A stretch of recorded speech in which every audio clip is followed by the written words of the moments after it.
Lol, this thing on? Is it working? I hope so.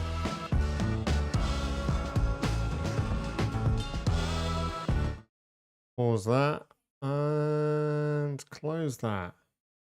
Right, what we have here is a lab that I built a few weeks back. And I did a big post about it on LinkedIn, where we simulated the PPPoE wholesale provider type network, where obviously CityFibre obviously deploy the GPON underlay, goes to everybody's house, etc. And then you get to choose your ISP on top. And so I remember when I switched from Virgin Media to CityFibre, because Virgin Media has gone downhill in many a recent year. So I switched to CityFibre. And then I got curious about, it's the same glass coming into everybody's house. They're not doing it's not a direct fiber path from the POP on an individual fiber to your house. It's done on GPON. So I was like, okay, so how could I be with, say, Zen, and say, if the guy next door chose Vodafone and they were, how does that work? And so this lab was about simulating that environment. And then I rebuilt as you saw on my Instagram, if you're not already following, go and follow Null0 Labs on Instagram. We built a new lab server with, I think it's got like 48 cores or 48 logical CPUs, 192 gig of RAM. And then when I exported the labs into that environment, obviously it brought over this layout configuration, but it didn't bring over any of the configs. So I'm going to have to use a bit of my post from LinkedIn and a bit of the other bits and pieces that I've got laying around to rebuild it and get it back up and running. And then I thought, what I'll do whilst I was getting it up and running again, I thought we could make some changes to it and get it ready to a point where maybe at some point we could do like an IXP peering point for the 3 ISPs. We added proper internet access for the rest of the network. So it'd be good just to get it up and online and see if we can rebuild it better than what it was. So grab a beer. If you're in chat or if you see something and you think of a better way, because I spent ages trying to get this radius part to work when it comes into the LAC. And then from the LAC, obviously, we're trying to steer the customer to the correct LNS. And it's like, obviously, we can do that on the LAC by just creating different VPDN profiles and using the domain from what the user comes in on. But it's like we wanted to use the radius server to steer the customer as it comes in, and it goes, hey, that username is .net, zen.net, send them to the Zen LNS. And that was the whole point of trying to do that, and that was a pain in the ass.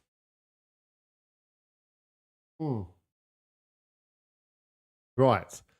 So I'm going to start with this section, I'm going to say. So let's start all of these nodes up. And we can get this bit functional again. We can get it functional, and then we'll then move on to getting the customer traffic coming in, seeing that the customer is hitting the LAC, and then we'll try and then we'll re-bring up the LNSs and then set up some routing, direct them out onto the internet, and then we'll look at doing the IPv6 after. So I think we'll start with IPv4. We'll change up some of the pools that each of them are assigning out to the clients. We'll change all of these to an OpenSense gateway with a desktop PC. And then by the time everything's all functional, the desktop customer should be able to come in, connect, get verified, directed to the correct LNS, get pushed upstream access to the internet, and get out onto the internet from their desktop. And that's the plan. The plan is that we should have 3 customers that connect in, they get directed to their upstream LNS provider, ISP provider, and then they get internet access. And so we're just going to sit here, drink beer, and get that done. I've got a little fan on my desk right here, so you might hear it in the background because it's still 27 fucking degrees outside, you know? So, yeah, it's warm.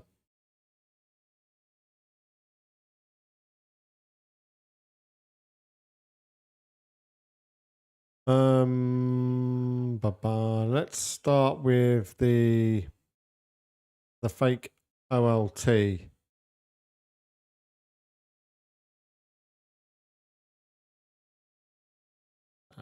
Fake OLT is simulating you go from the OLT, you go out, there'd be splitters, you'd probably split up to like 32 times, etc.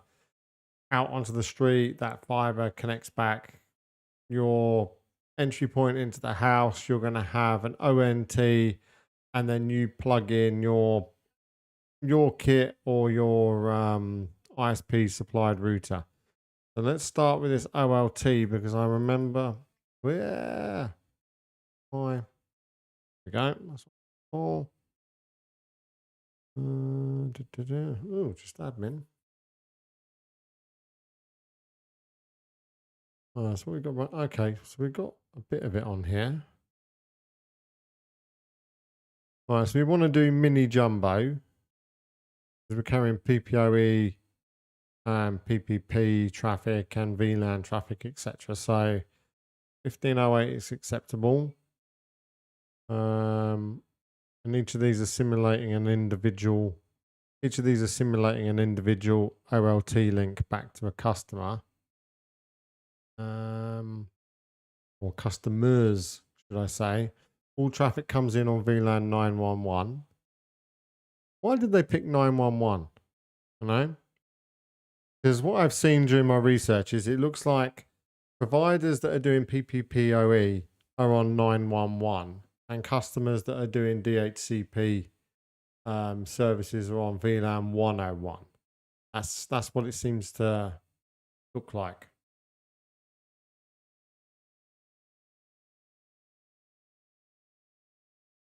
Right. So, show VLAN. Okay, we have the 911. So int state.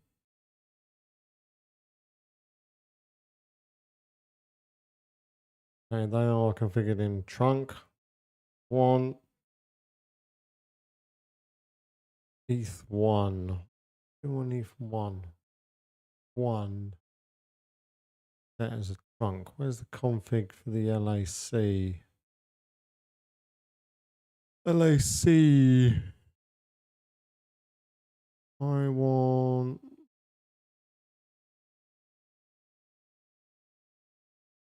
Those were the backhauls. It was done as a trunk. Okay, so this should be a trunk interface as well. In ETH1, I'm using Astra switches here just so that I can Arista switches here just so that I can increase the MTU size, because using a standard Cisco switch in the lab environment, you can't increase the MTU.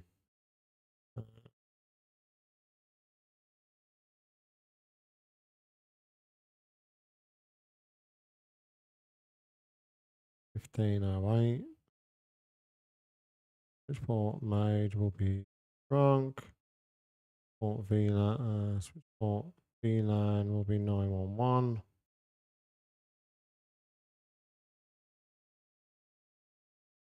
Oh.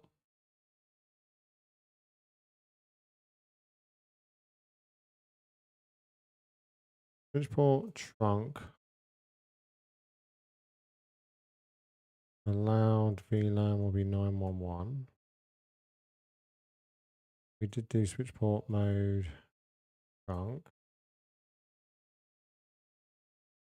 Will be to LAC.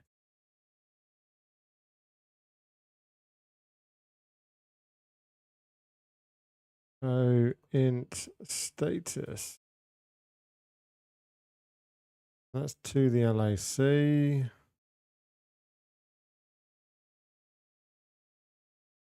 ETH1 is going to the LAC. This is correct. 2, 3, and 4 are going. So int E2 to 4. Let's just say GPON network.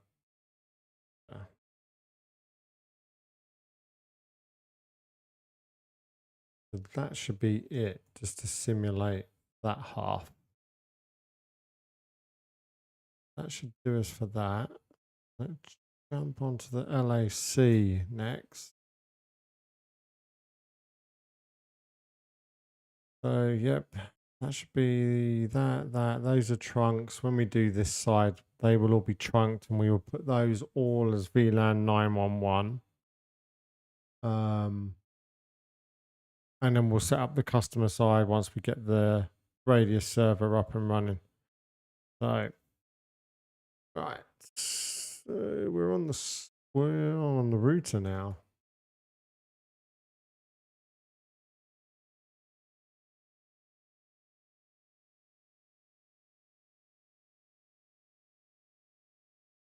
Got left over. I think this is in pretty much default. Okay, let's start. Config host name. We'll call it city_LAC. No IP.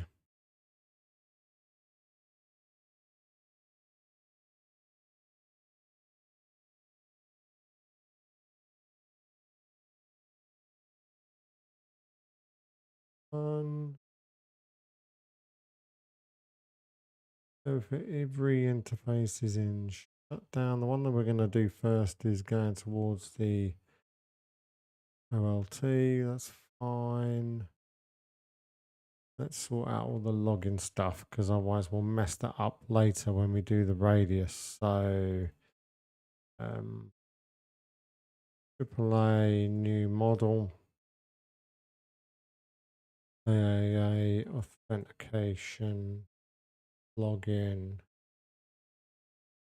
default local, username,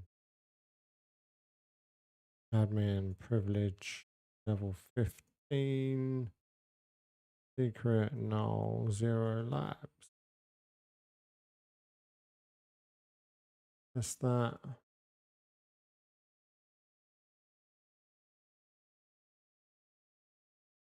And we're in like Flynn.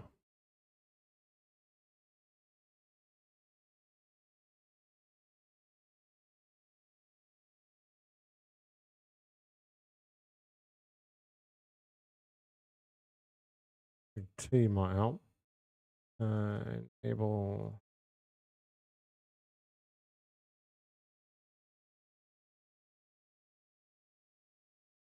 To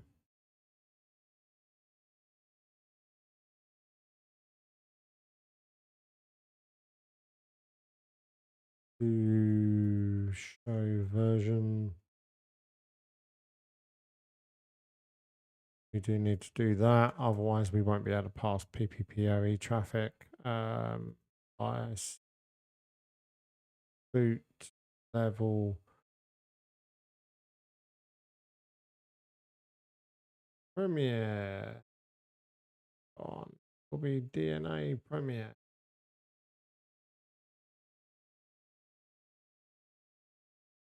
Reload that.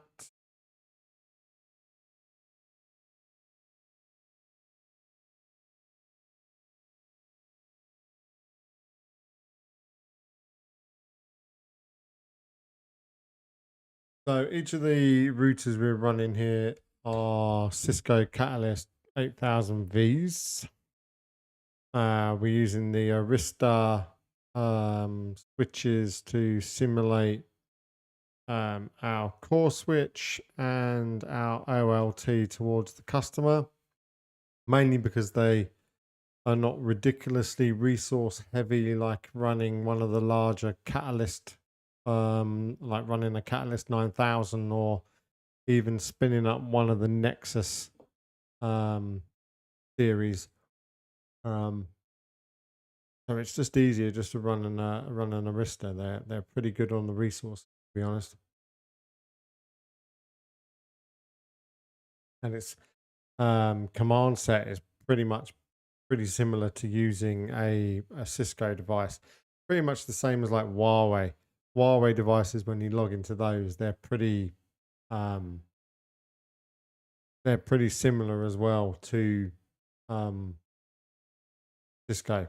So it's not like you have to reinvent the wheel to figure it out. Let's get this to boot back up. We'll start with this section, get this bit online. I've used this as a separate interface to come over to the Radius server for later on. The last time in the previous model, I had it directly hanging off the back of the router interface, but I'm going to stick it here because maybe I might want to add another LAC to test how we can do load balancing between the two at a later date.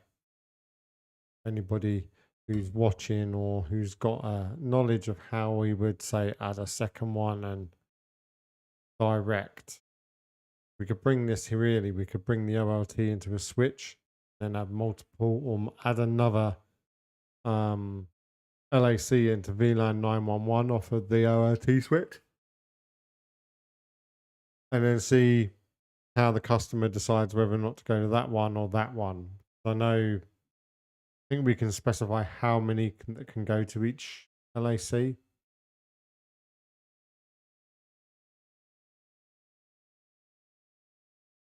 I just realised, let's move to the larger screen. See, that's the thing when you're doing videos live.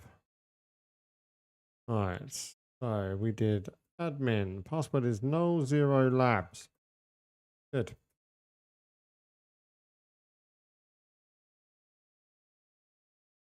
I remember back in the day, I used to be able to log in with my privilege level 15, and I could go straight into enable prompt without having to do an enable password, even though there would be an enable secret running, but I can't remember how to do it.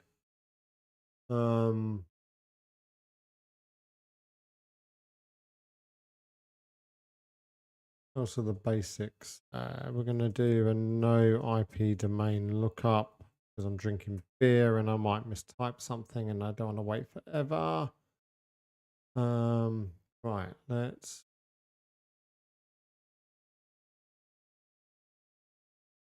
look at what we've done. So we've done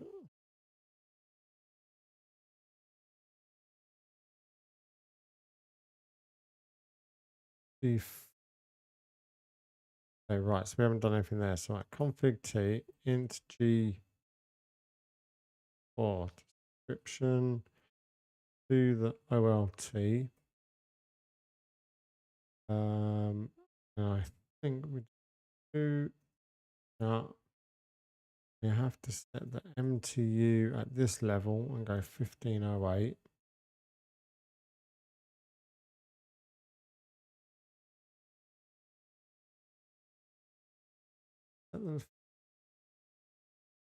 MTU 1508. int g int g4.911 g4911, and we did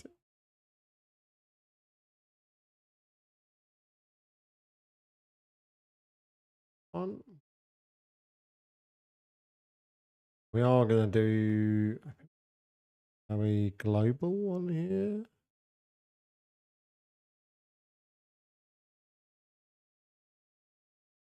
We're going to need to do a virtual template. Okay, PPPoE global. Just call it global. There's no point in it because there's only one. So we'll just do a PPPoE global. I've done with it. So if we set up one of those, do virtual template 1. PPPoE enable global. Group global. Do PPPoE group global. We said virtual plate 1.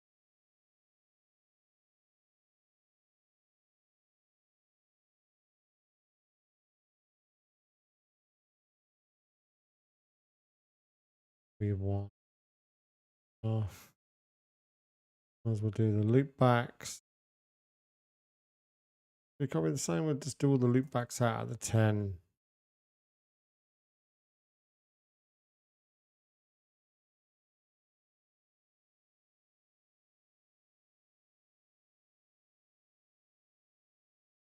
And 25. Yeah, we might as well because might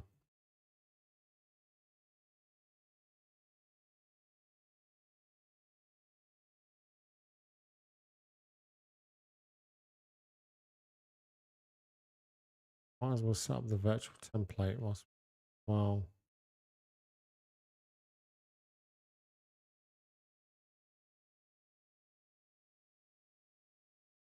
MTU will be 494. No IP address. No peer. Default.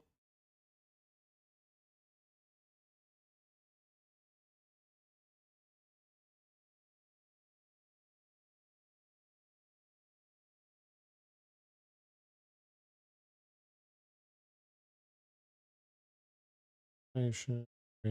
Chat. App. All in.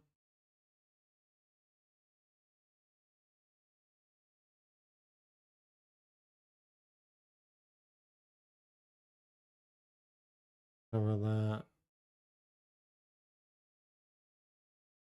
Do the link to the radius.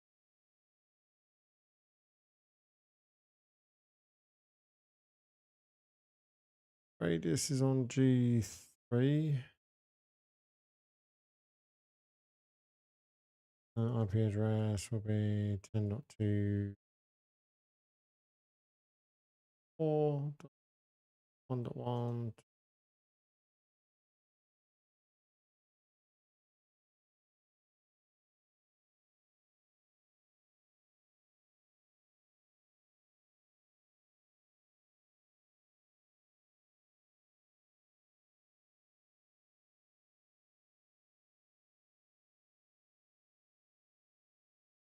Yeah, we can ping that.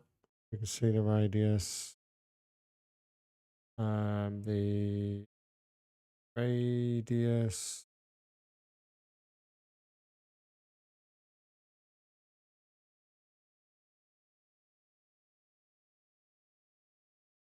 Interface will be the loopback.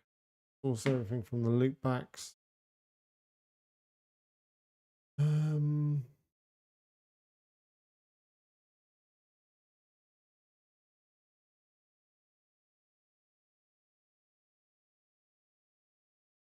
Radius server.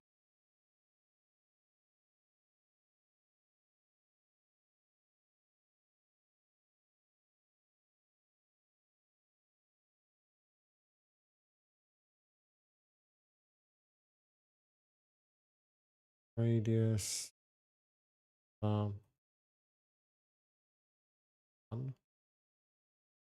address, IPv4.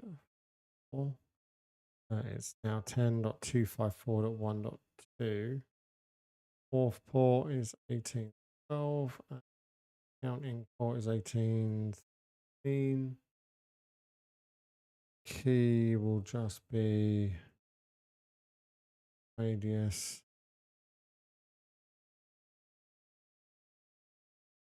But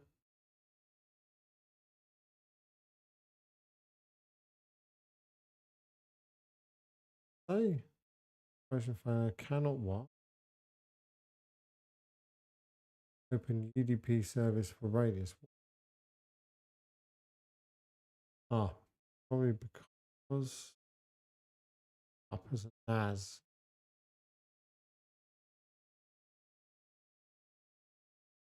Deal with that later.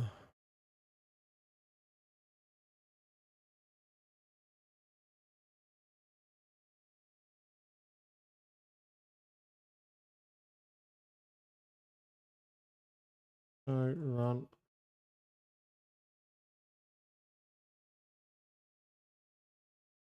Actually, can I ping 10.254.1.2, source it from loopback? Can. Well,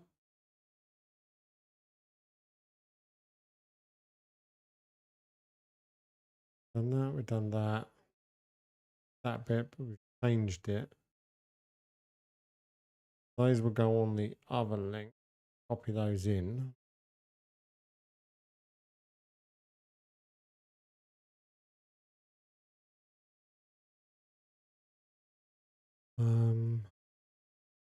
VDPN enable.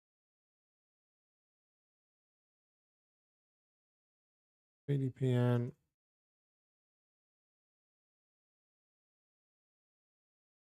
Oh, copy this. Do actually need the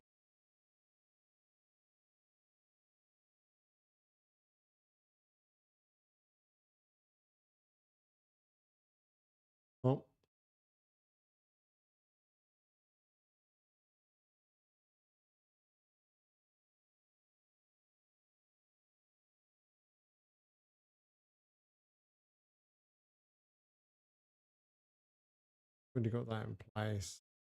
Use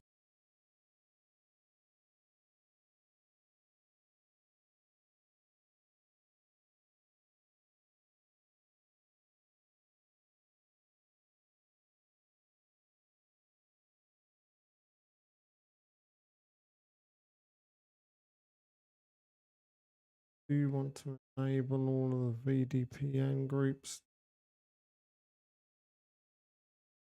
Better.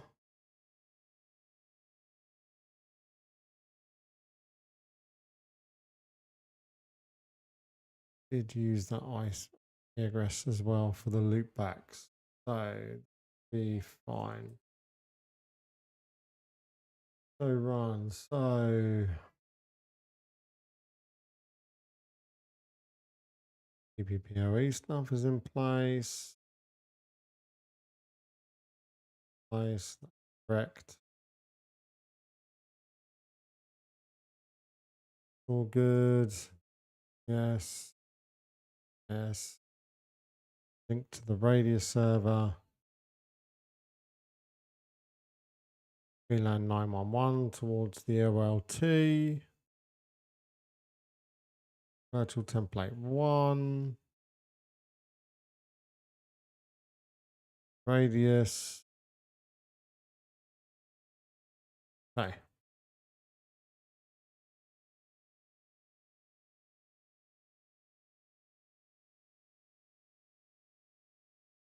Okay.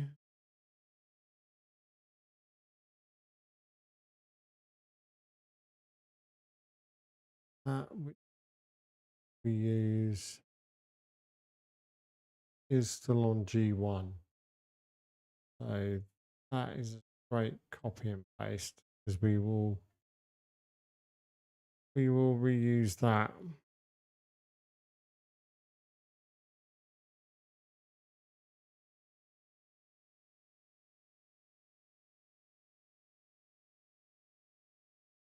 D1, no shut.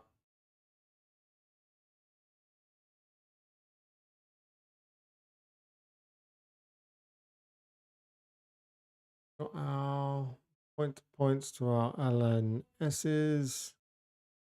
Our link to our radius. Our link to the OLT. We have our loopback.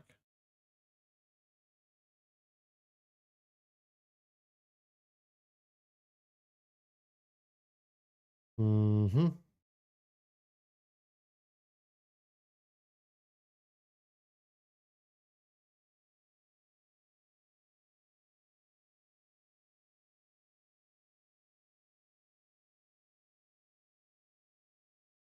Ba, ba, ba, ba, ba, ba.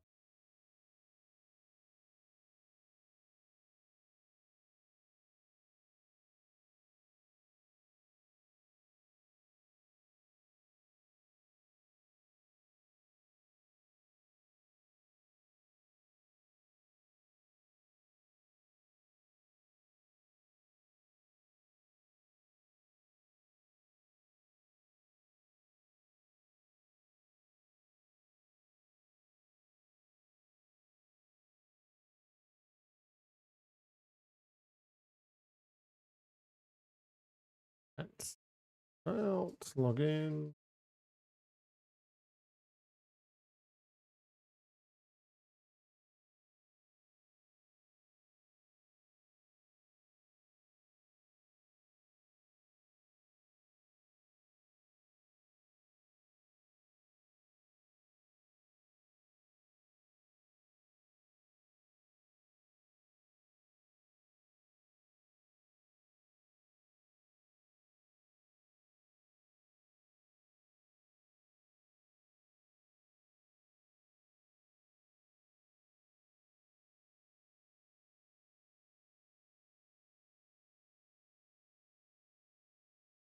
Show run.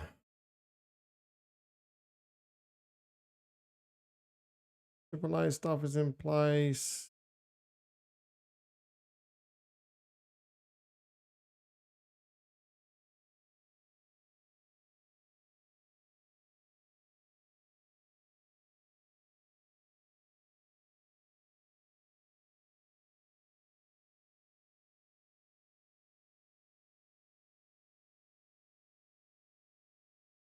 Right. Let's see if we can double check the radius now. So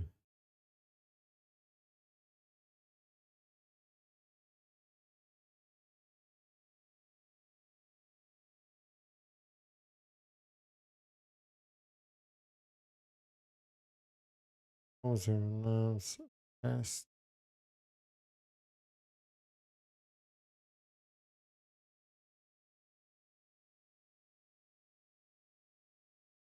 No slash. Let's jump into root as you do you. No slash etc slash free radius 3.0 slash client config. Oh, hold on.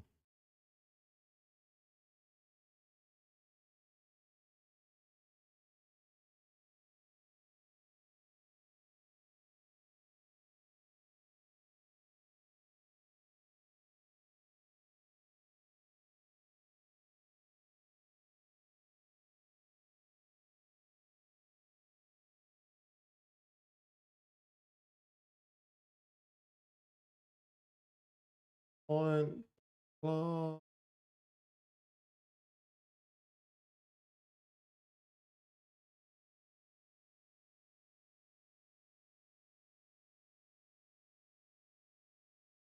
client name, and then we're going to open it. Client city bucket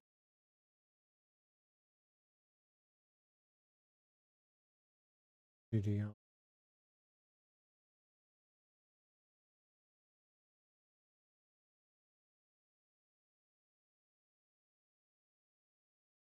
IP ADDR equal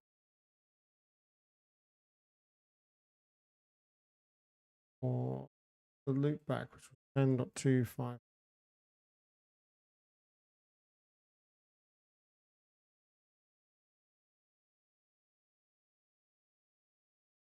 Loopback 10.255.0.100. 255.0.100.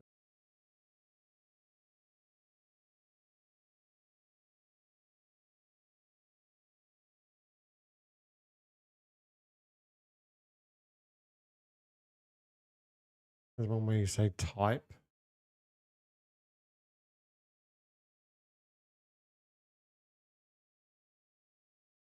As underscore type.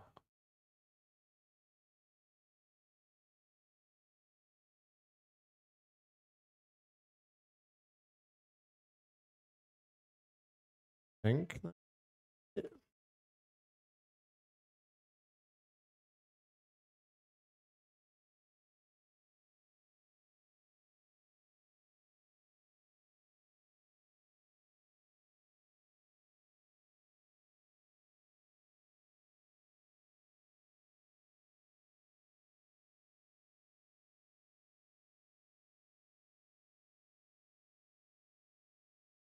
These saying come in if we start the client up.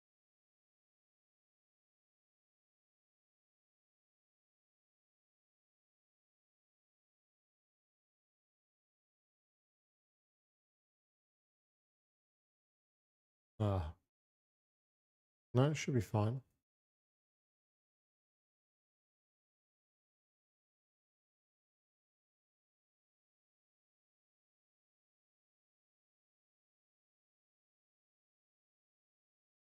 Do need VLAN 100.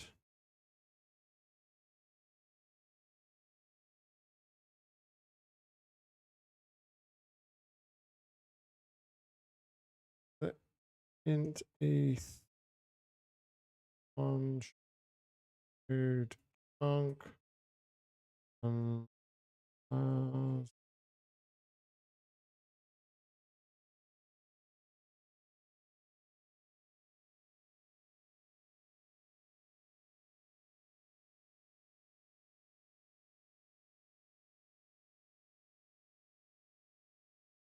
we're coming across.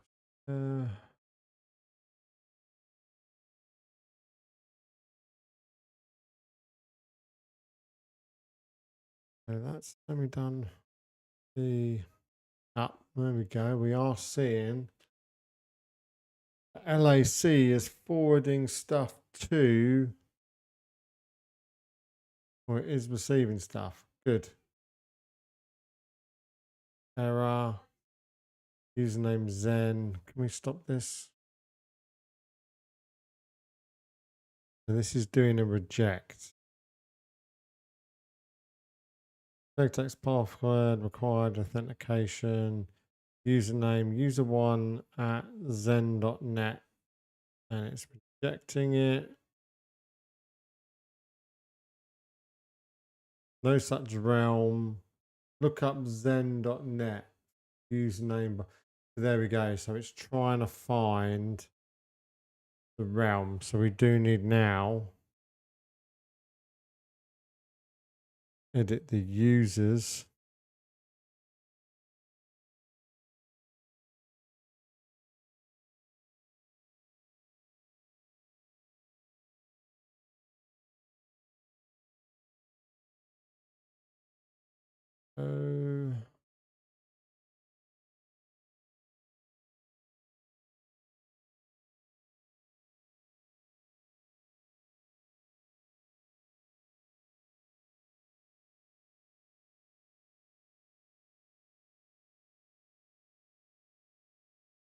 So text hyphen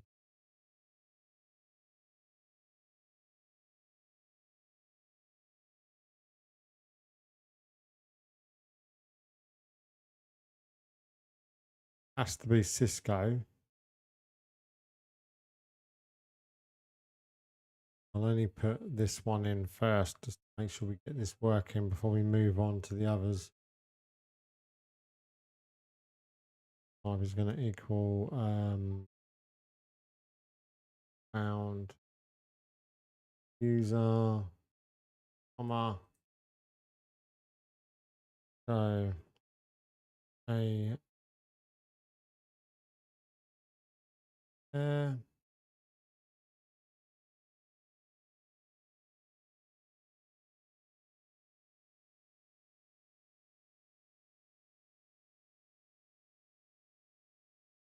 Four of those.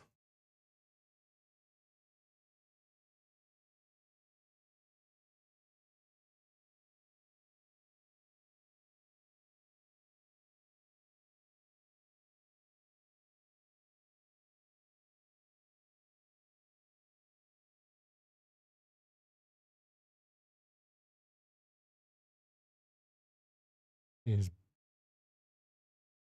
busting.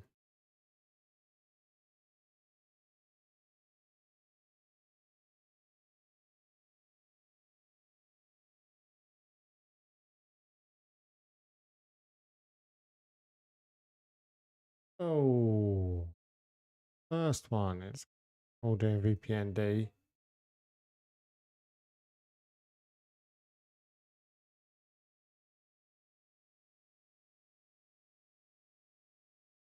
VPDN, VPDN, VPDN.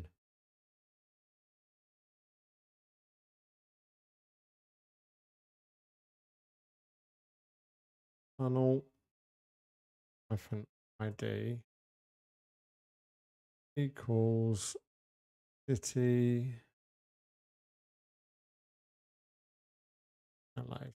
So this is where we're telling it, because the LNS will authorize based on that name. So we're going to say, hey, we're city LAC. Tunnel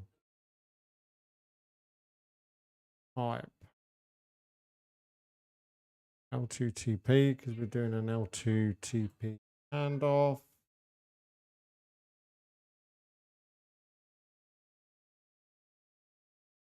IP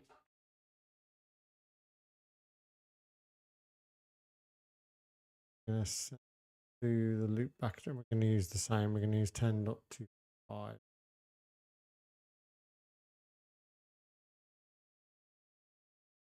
Want them the L2TP tunnel word will call then pop.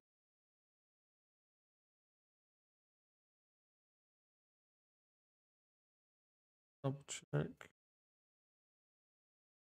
See what happens now.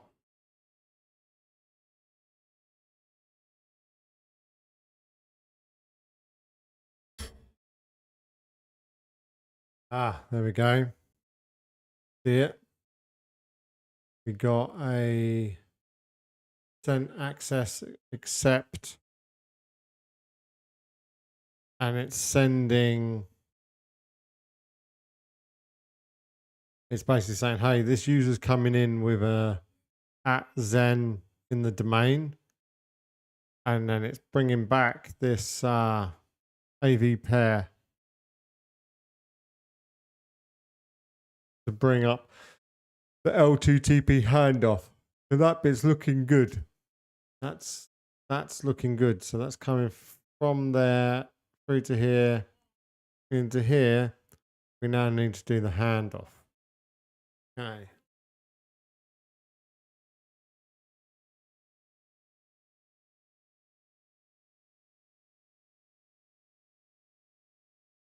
LAC.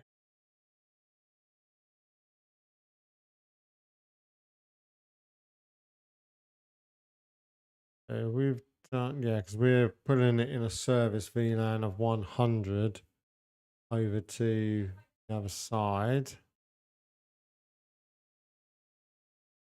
Coming in on the trunk, so we'll just put that one in an access VLAN.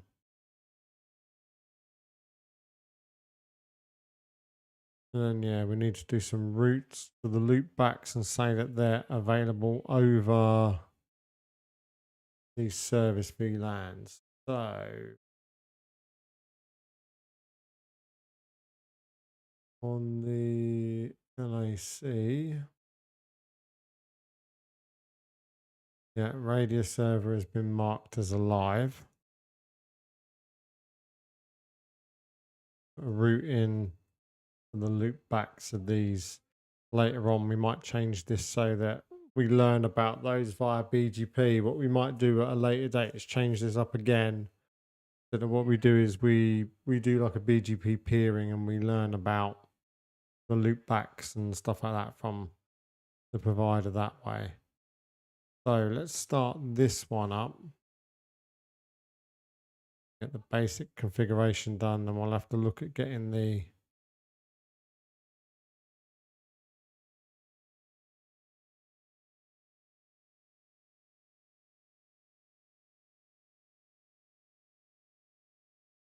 bear with me a minute whilst I just go and pour myself another drink whilst that one's booting up, and I'll be right back.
Well, there we go. Back even. Right, where were we?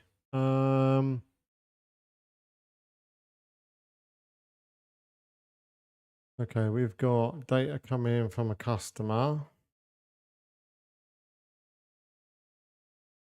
So we want to bring up this one.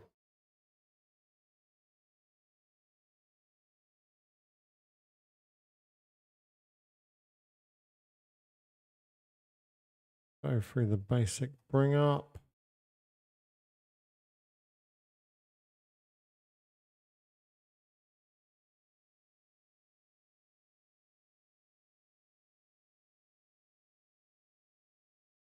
We're okay on that one, so we don't need that one for the time being. So we can come out of there. We're going to need Don't even need the OLT at the moment as well, so we can come out of there. So we just need the LAC, the first LNS, and then we should be able to jump onto a customer, get them connected.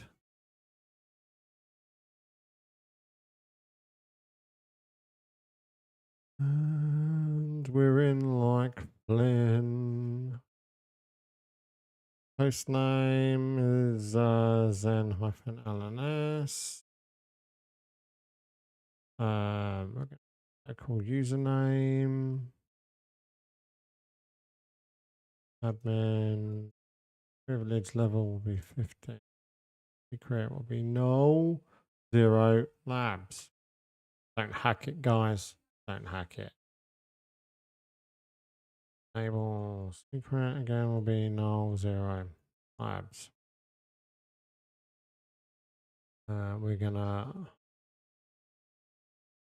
AAA new model. We're gonna AAA authentication and login will be default will be a local.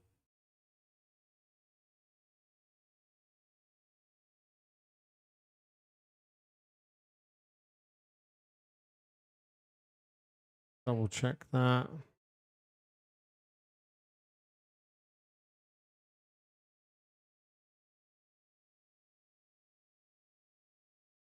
We're in.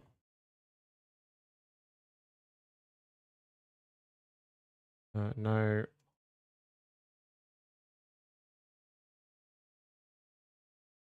Main hookup. No. Turn that shit off.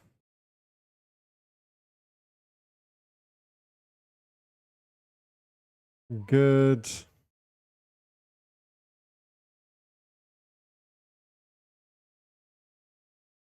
Show run.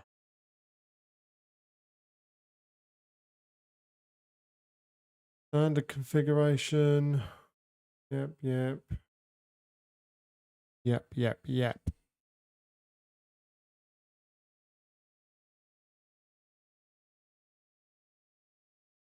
License. Boot level. Web Premiere. Add on. DNA Premiere.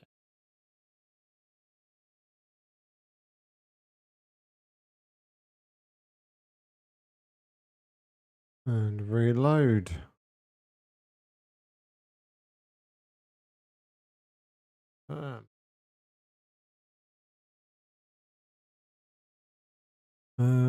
So which one is this? That's going to be 2.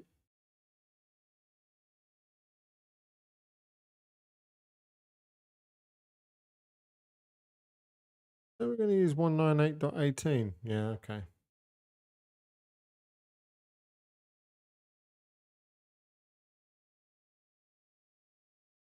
And the loop back address is going to be .1 because we're .100. Okie dokie. Whilst we're waiting for that to pull back up, let's have a look at the LNS configuration. So we got some PPP stuff to do. We got to accept the dial in this time.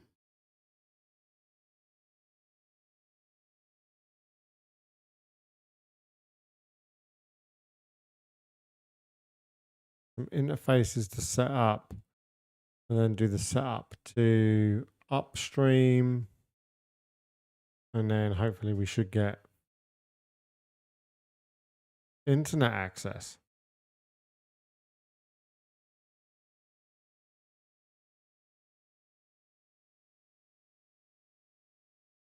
That's what we want. Internet access.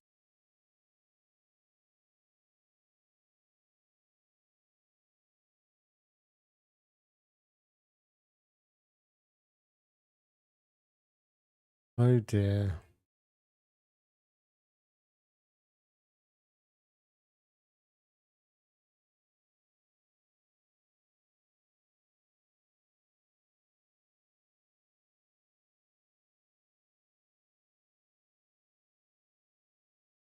Have we booted yet?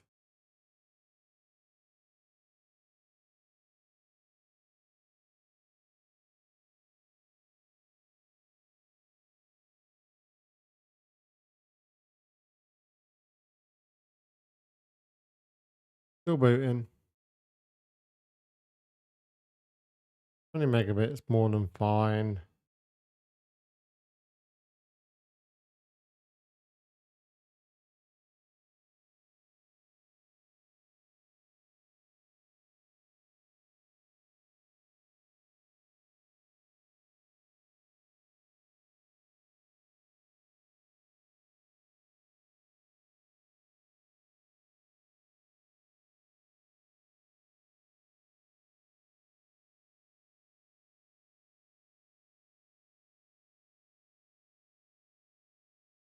Right.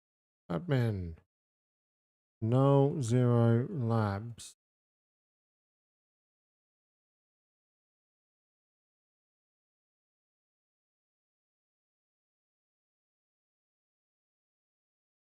Remind me later on to turn logging the console off because it drives me up the wall. Right, config T, let's do in G1. Description is going to the LAC.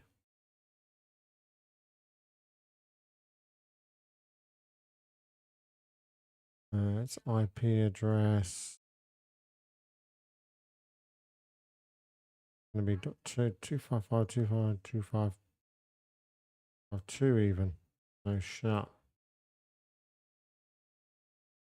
And 168.2.1. Ping, not pig.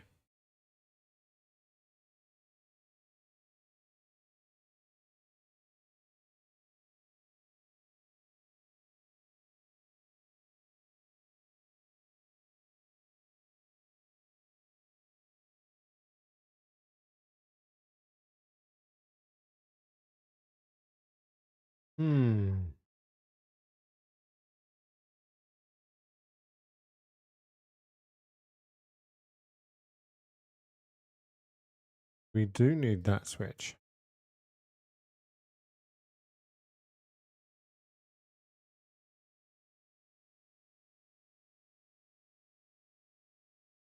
You too.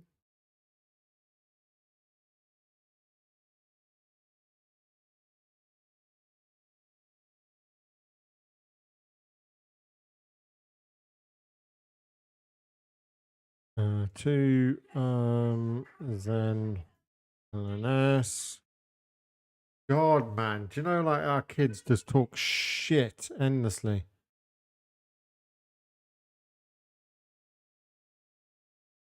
Or access with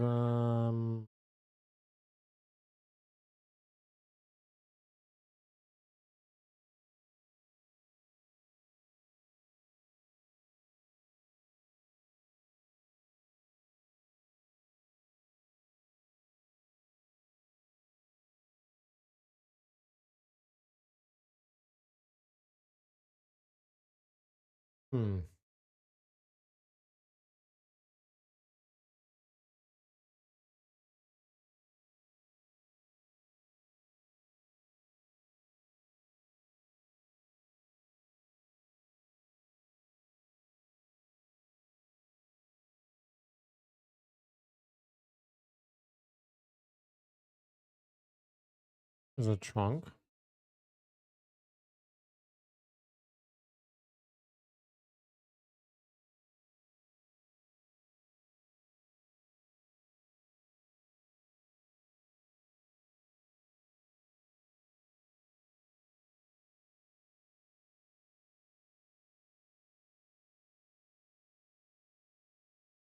Trunk, so why isn't it working?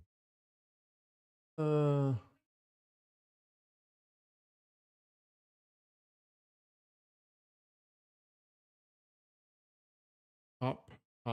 192.022.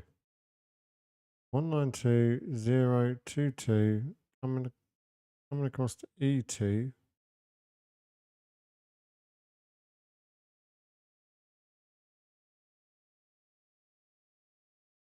in VLAN 100 and towards the trunk is going up to here and to 100. So to 0.2.1. Yep, 0.2.2. Oh.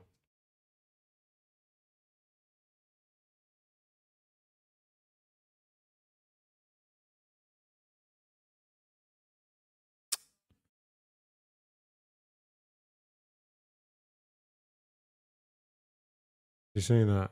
I can see the mistake. 192. I'm so used to typing 192.168. There we go. Okay. So connectivity across to here.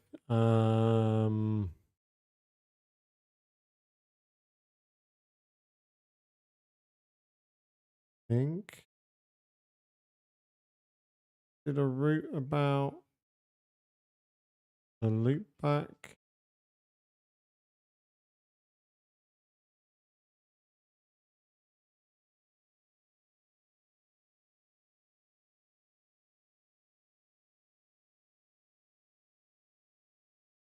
Oh, I did it as a.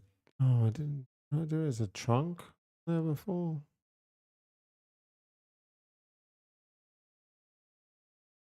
Yeah, I haven't done it as a sub interface. This time I've just received it. Oh, that's fair enough. So we will just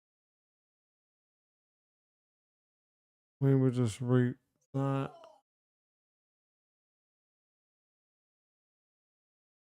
Big the IP route that out of G1. Right, I want to be able to ping 10.255.0.100, which is, yep, I can hit the loop back. Perfect. Oh.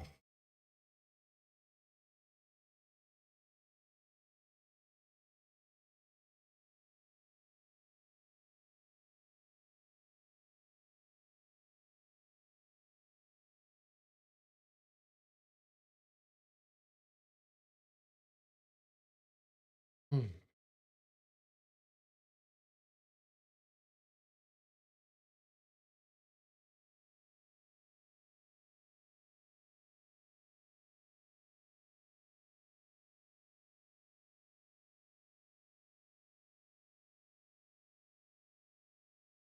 Right, so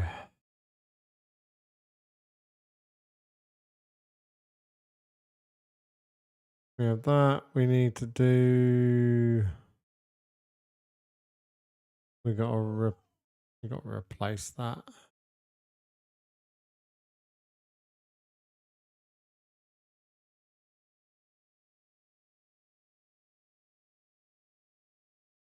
So we said.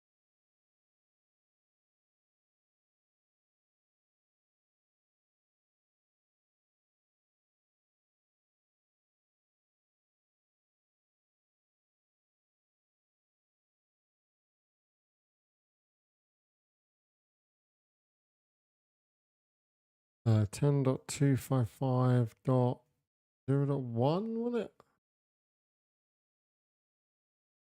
Then we'll see if we can ping between the loopbacks. Yeah, we're using that.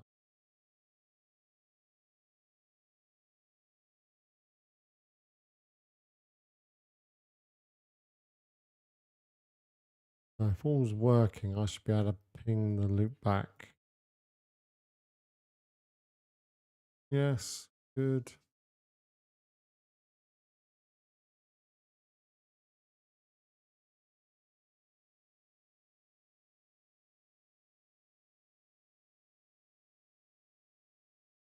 Yeah, we should do a 1508 on that.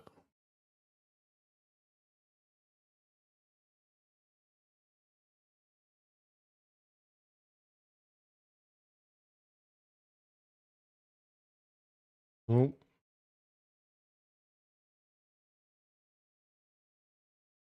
Two.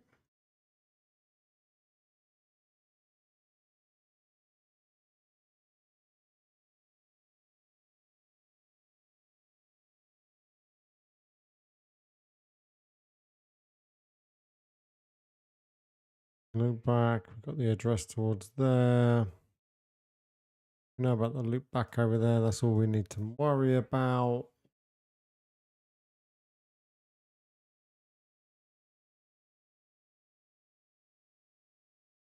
Let's do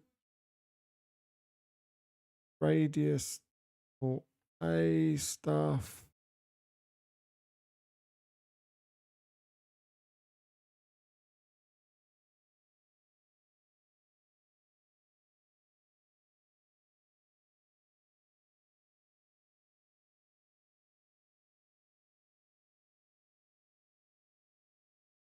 Be fine, but I think set it to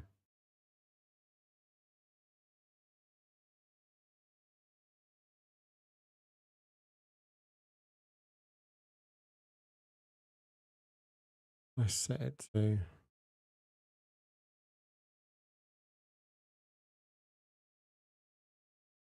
10 parts.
I think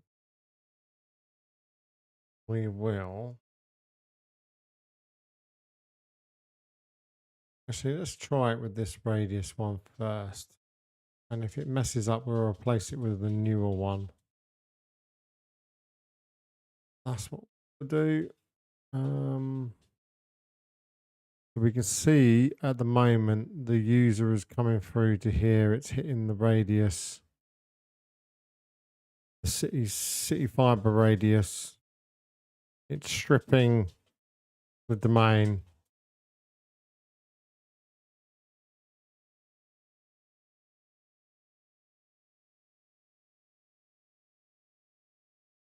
It's stripping the domain, and then it's trying to give the information to go to the Zen LNS.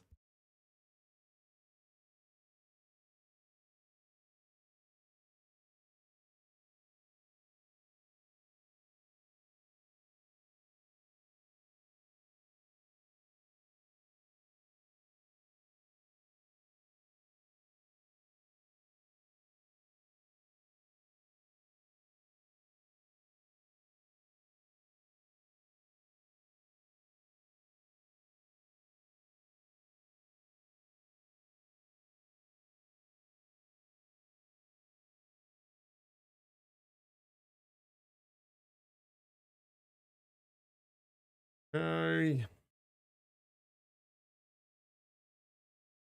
Actually, no. Let's swap in the newer one. Let's stop that. Let's make sure that we have saved here. We will stop that, and we will that.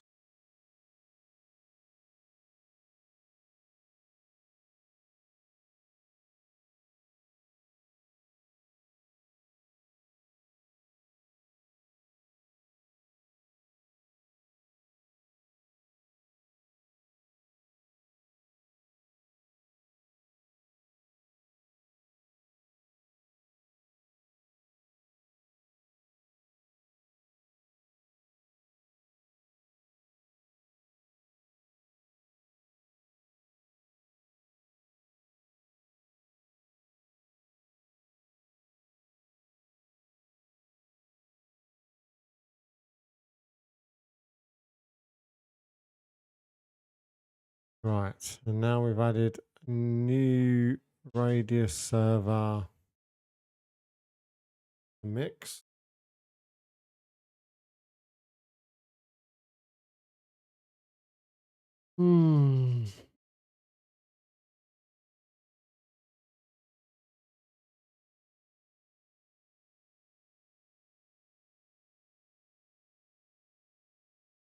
Let that one boot up.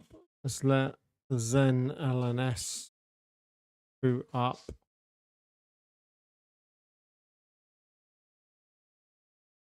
We did check that we could reach.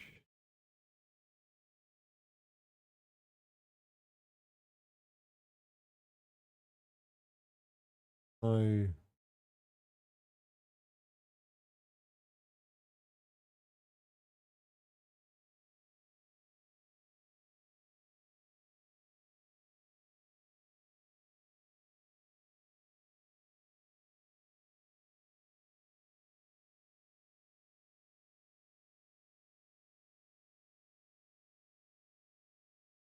between loopbacks at the moment. Later, I think we'll change this up and we'll add some dynamic routing. We'll add OSPF at a later date as well. No, like I said, we'll do BG. No, we have to do BGP between there.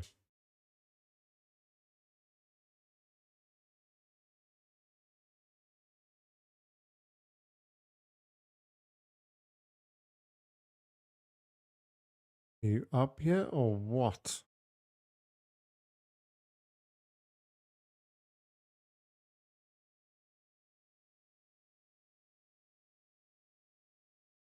Lock that.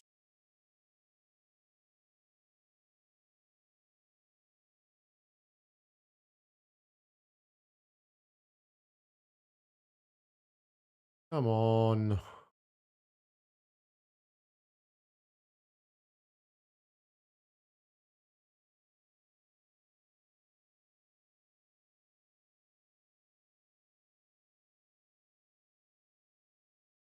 All right. Null0 Labs.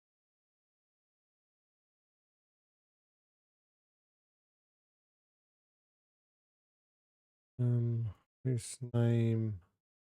Role. Sudo. Host name. Role. Set. Host name. then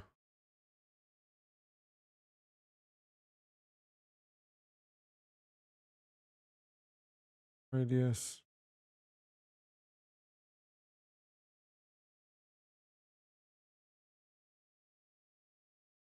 Okay.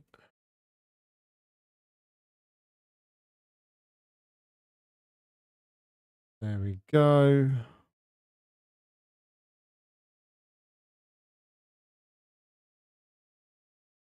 Back in like Glen. And I'm going to ask you do you root.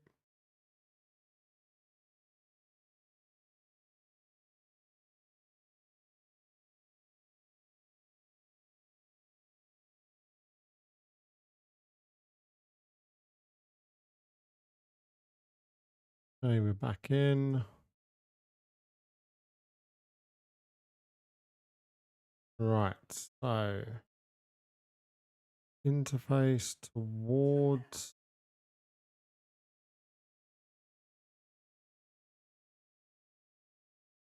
save it, didn't I?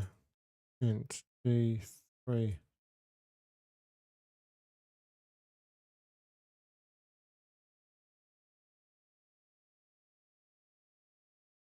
To radius.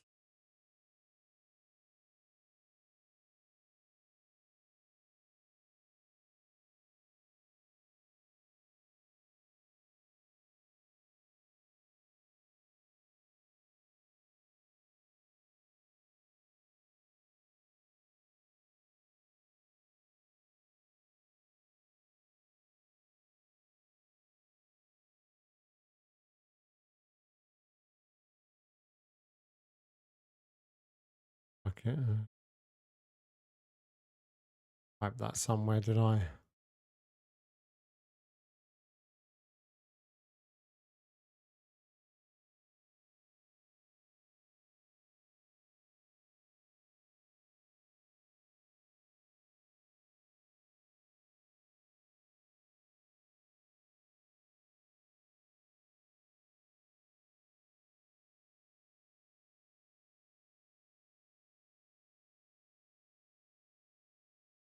I just put that as the radius. And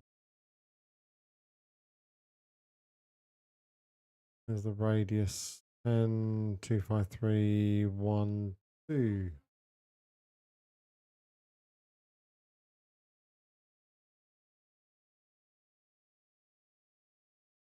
Okay.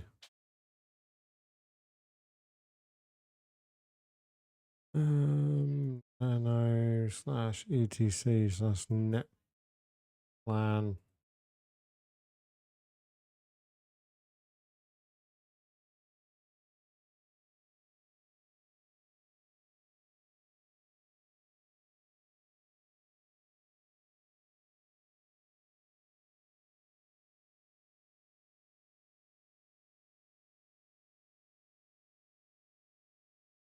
Um, 10.253.1.2. 13.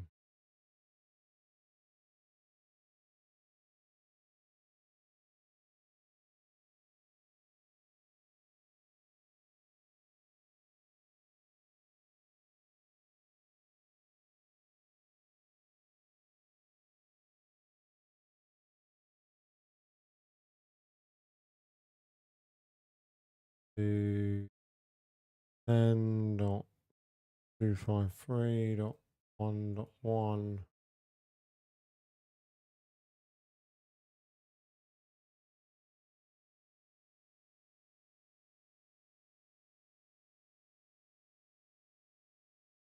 Plan apply.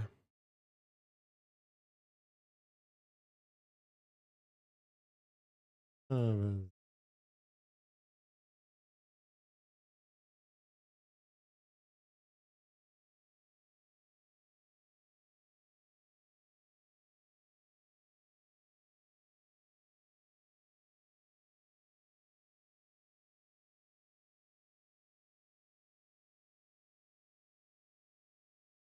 Cool.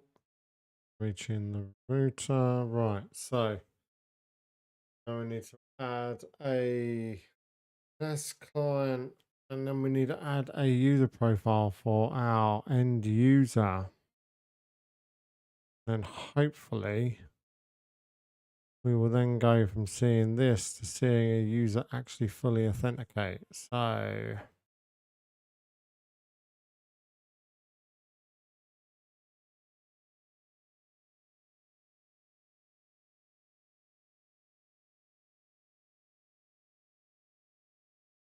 and what do we have again? Client Zen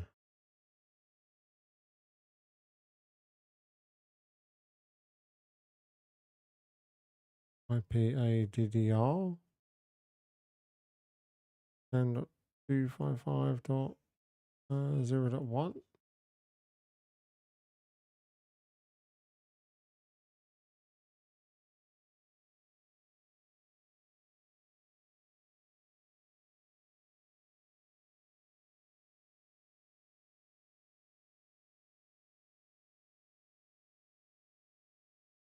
I think I've got that right.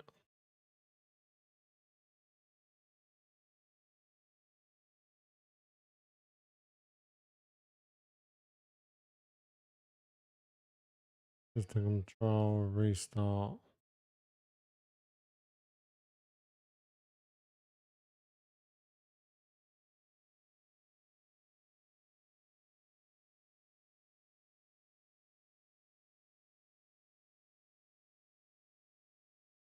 Error.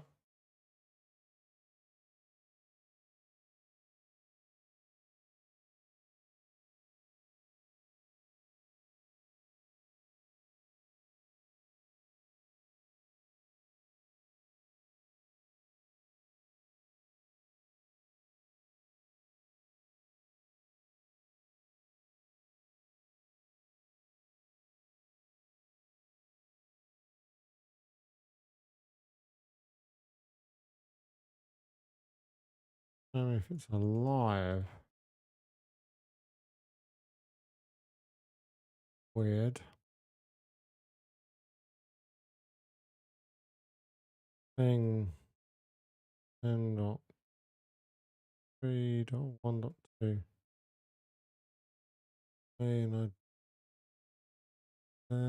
Let's do it this way. Let's stop it, run it.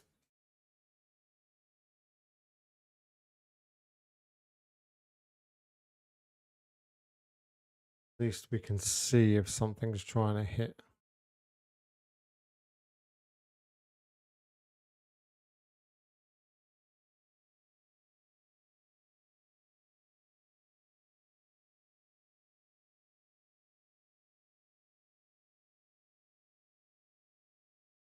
Anything.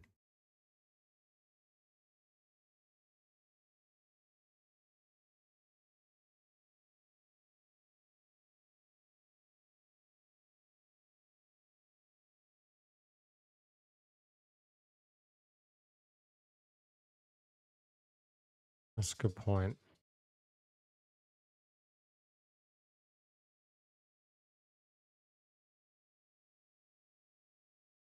There's no tunnel coming up.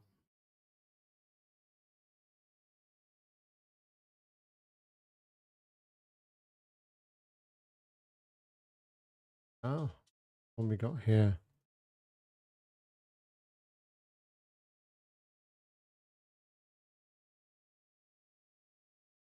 Uh,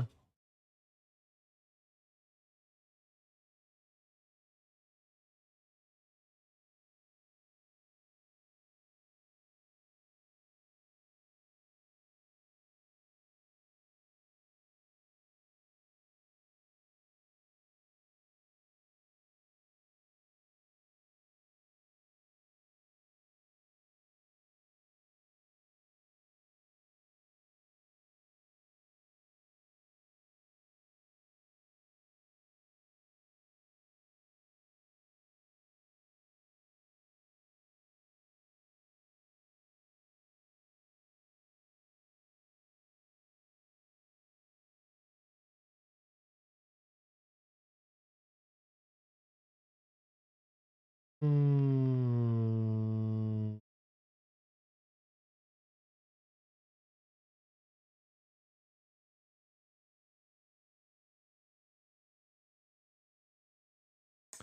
we haven't done any of the...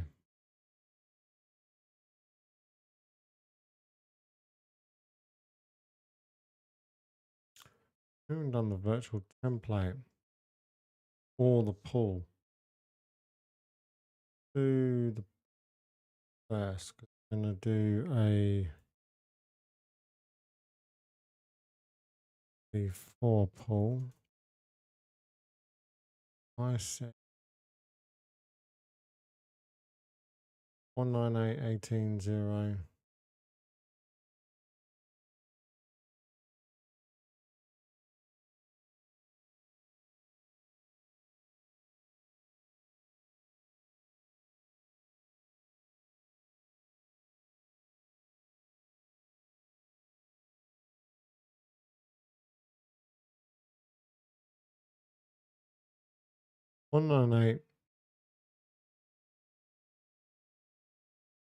And we need to do the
has not received anything.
Okay.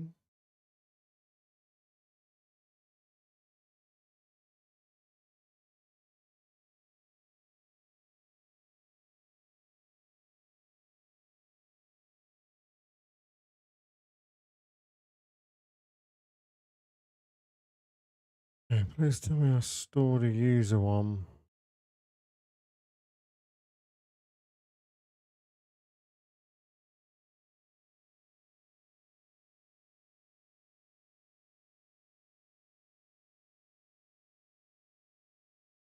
Install a user.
be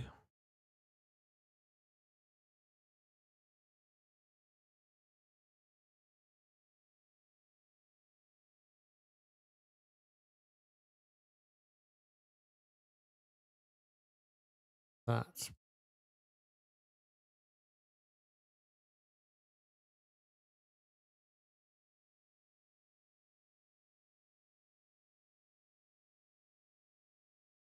Not gonna bother with the rest just yet. So what are we sending?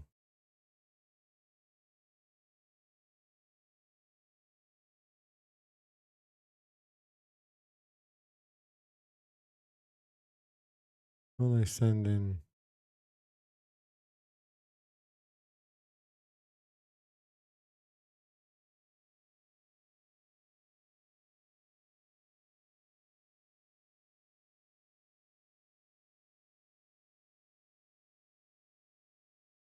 Seeing.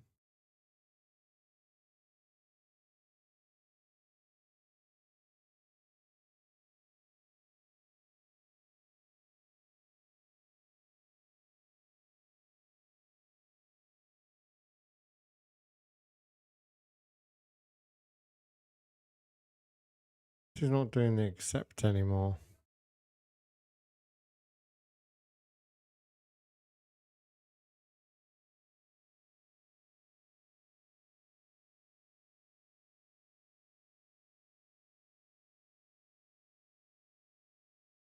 No username in realm null.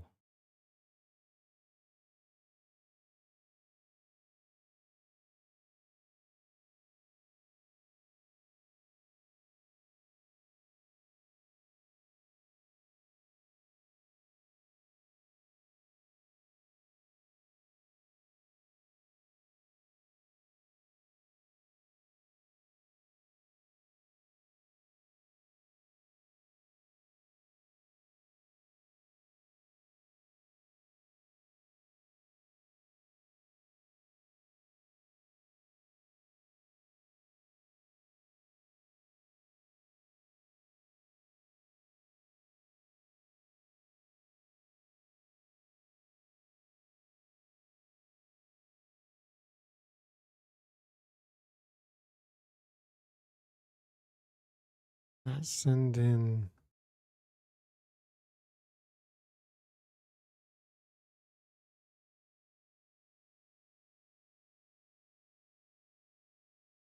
No at in username. Looking up realm null. Null. It's almost like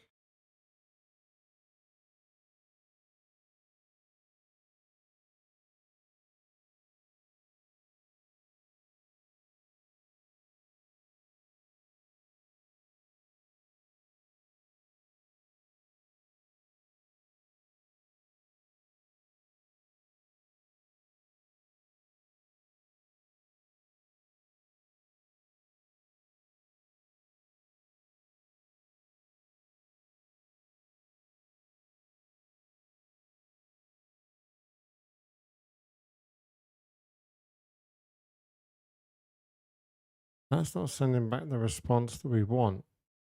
Or it was changed.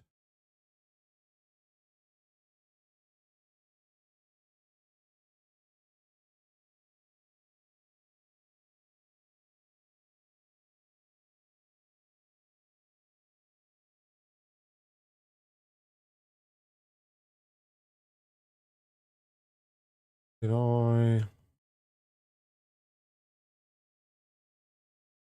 change something?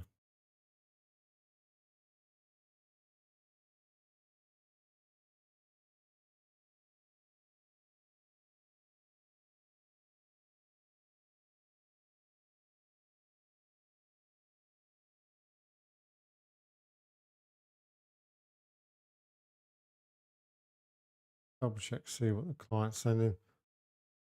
I'm pretty sure the client was sending in the correct details.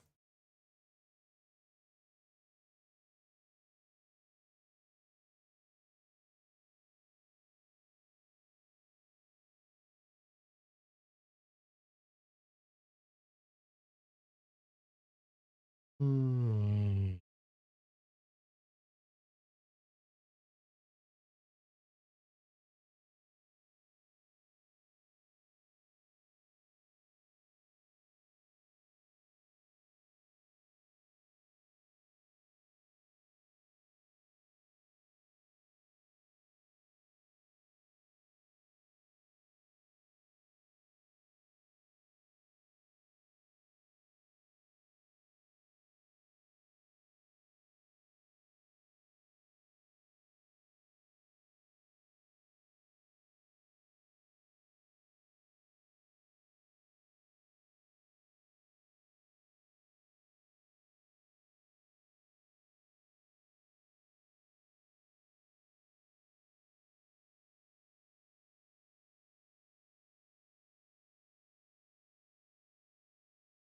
Or did it just give up?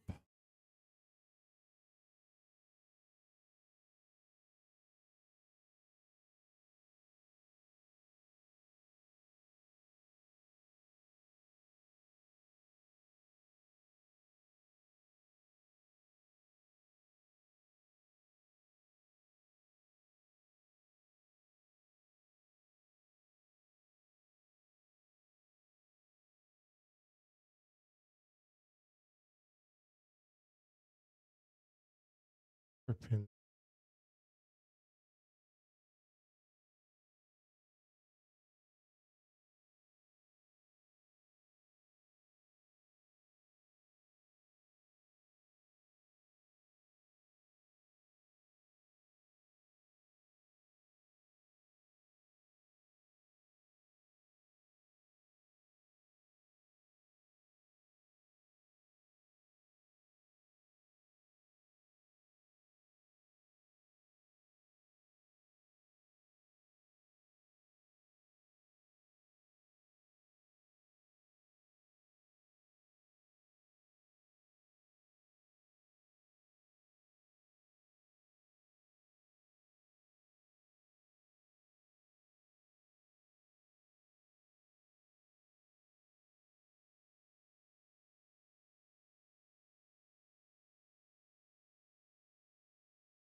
Okay, now I'm seeing it. Okay, so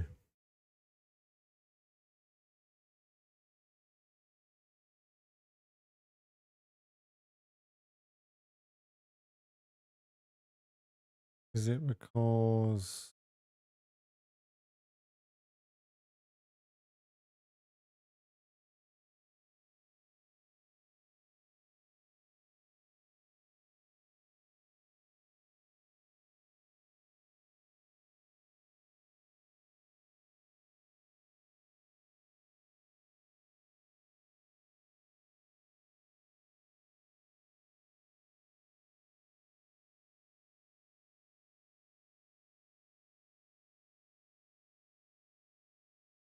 one at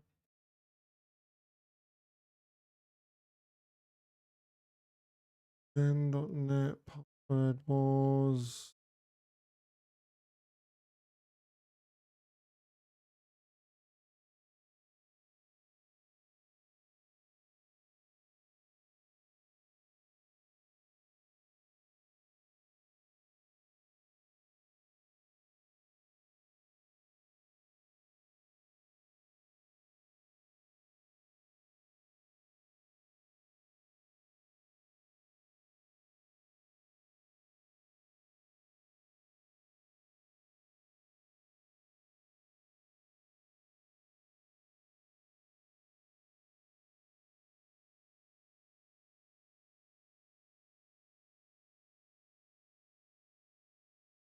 as soon as I bring that up, stops working.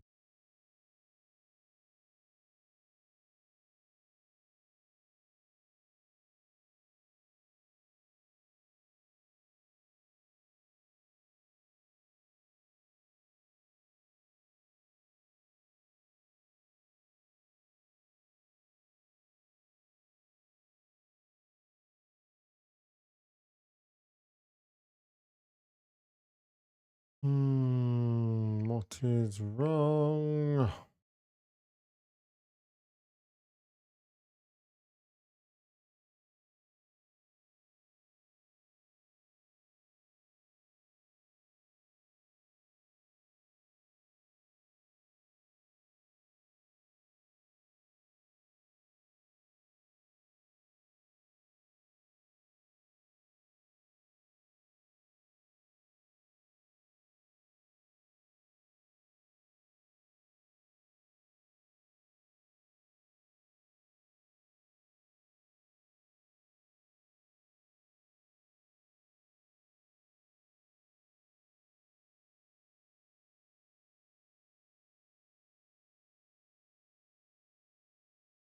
No, in username.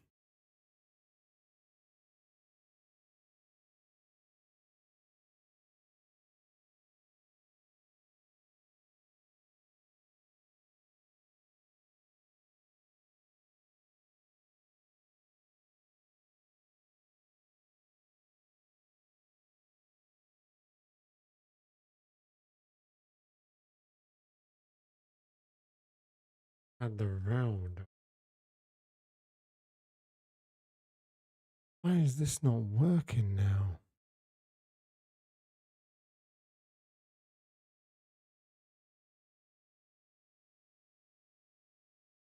That should be enough to make the user happy.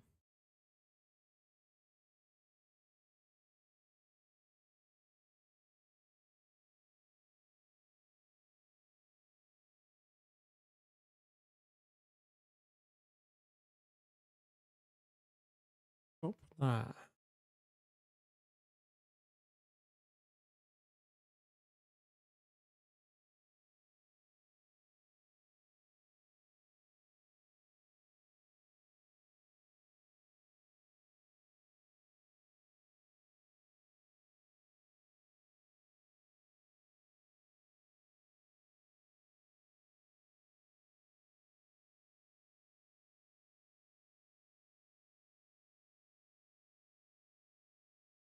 And anything.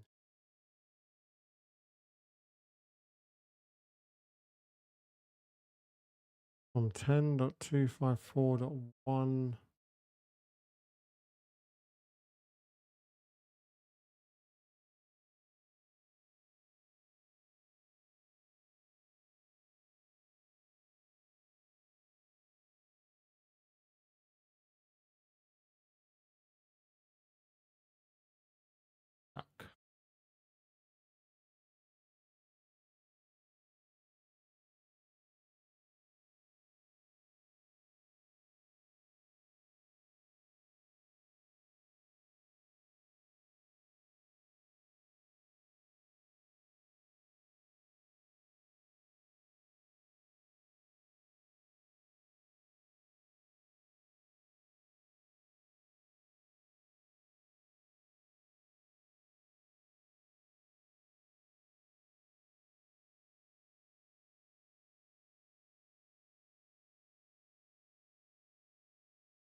I bring the radius server online.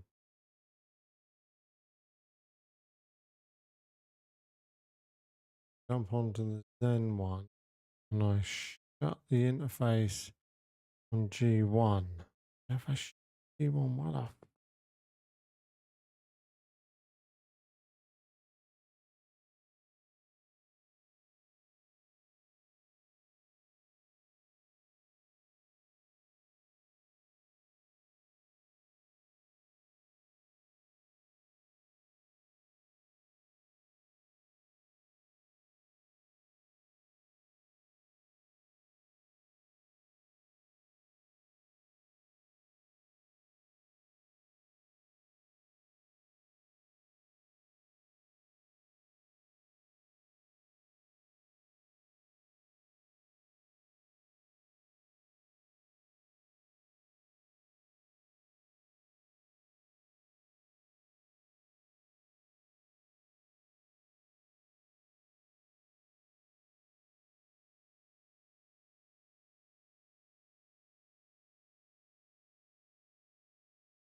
it to bring that up.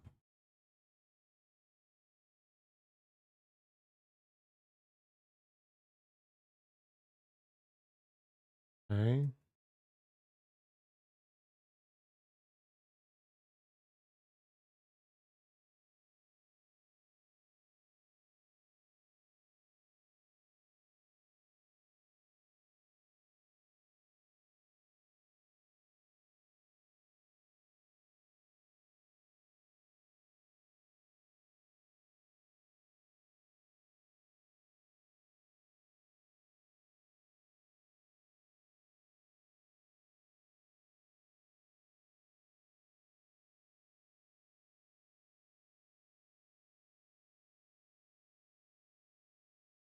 What have I missed?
Oh my God, why the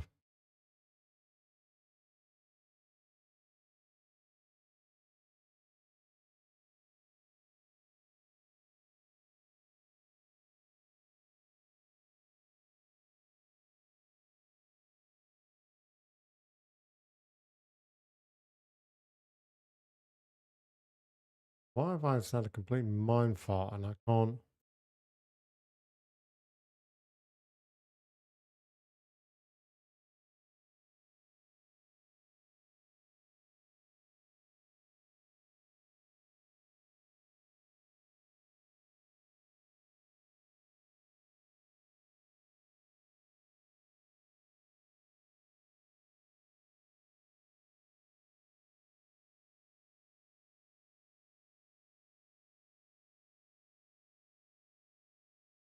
Feedback one.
Radius is not responding.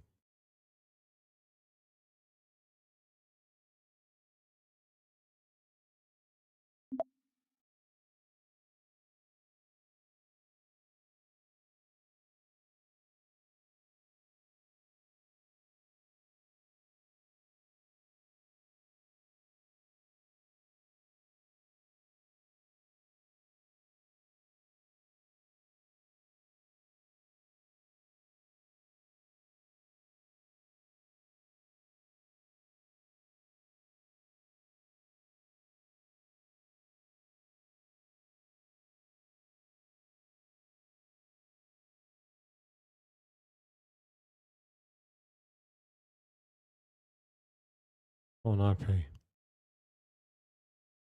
It's gone on IP, finally.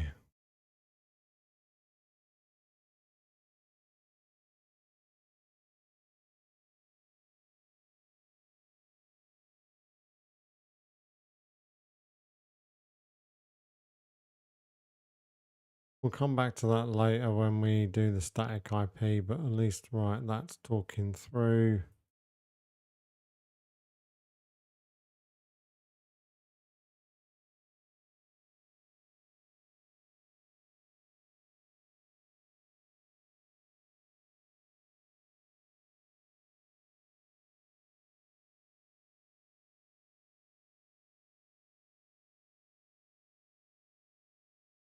And exit that. We can start that up normally.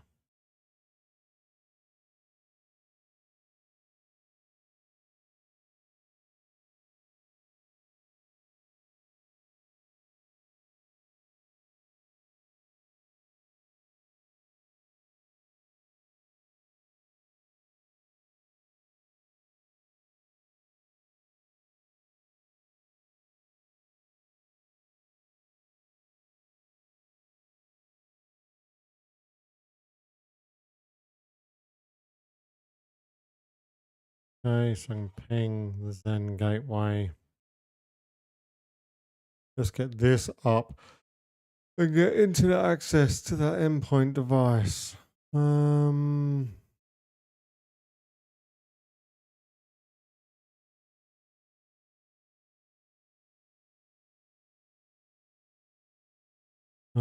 G2. Up.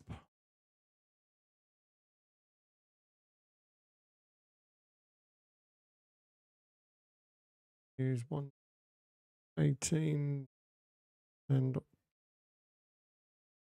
198.18.10.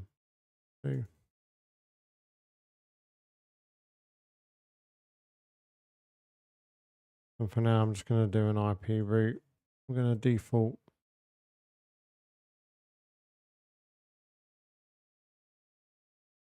1998.0.198.18.10.1.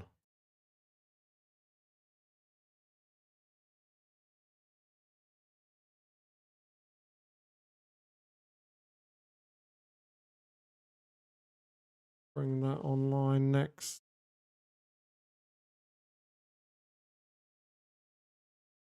Damn, that has been a fight. Okay, so we're getting from client.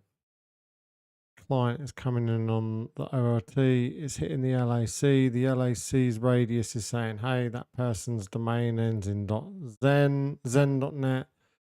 It's sending it here. The Zen LNS is then authenticating the user's username and password.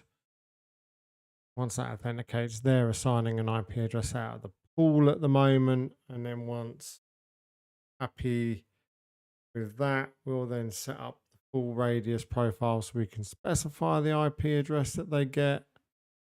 Next, we're going to get this to the tier above, so make sure that we can go upstream. And then we're going to check that the client has full internet access. So that is the plan. If we look at the city LAC and we do a show PPPoE, summary. No, that's not the one I'm looking for. Session. There we go. As we can see, we've got one PPPoE session coming in on VLAN 911. PPP all.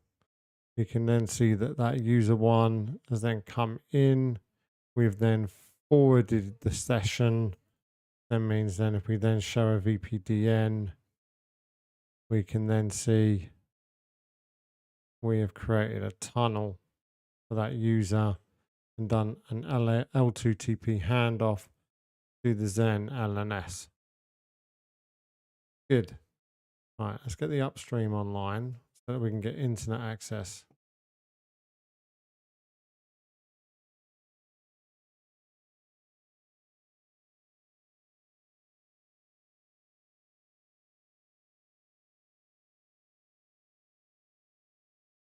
Okay, so let's do int G1.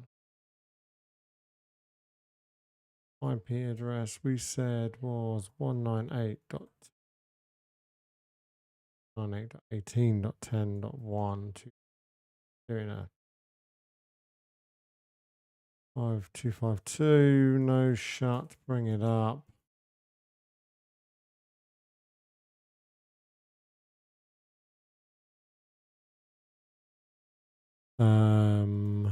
We need to know that 198.18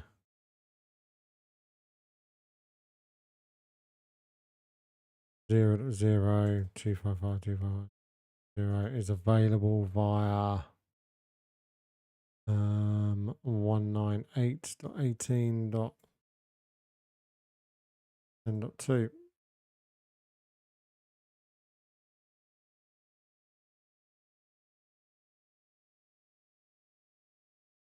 Bang.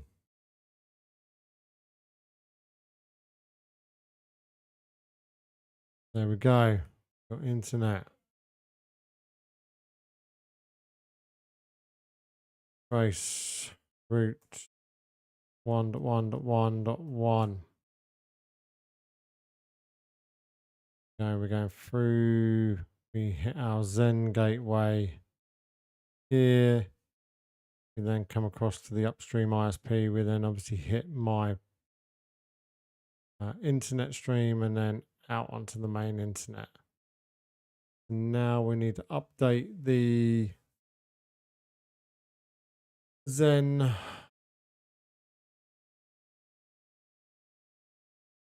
radius server to give the end user DNS records. So how do we pass DNS records back in a radius profile?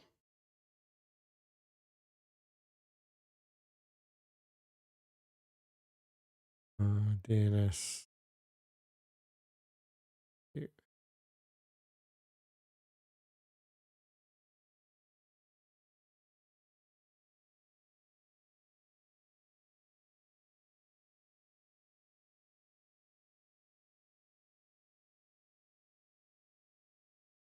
Or maybe I should have done that on the pool.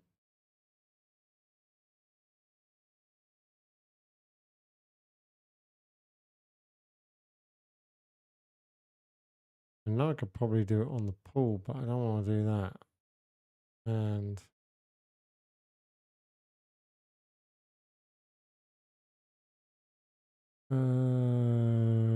radius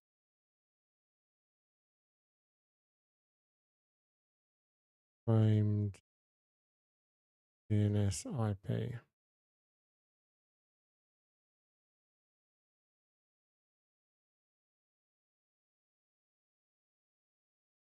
Yeah, I know I can do the framed IP, but how do I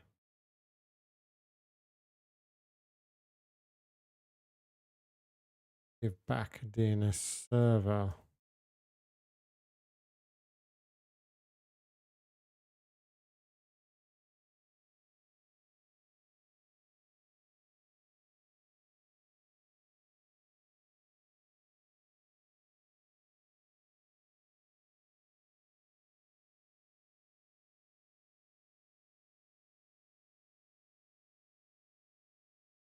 Hold on, let's test that it actually does work first. Then we can figure that out. Hold on. So let's put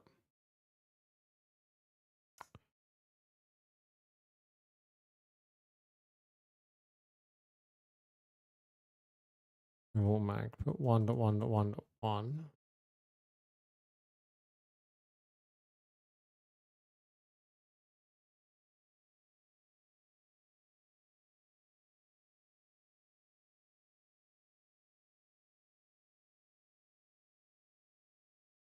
Go.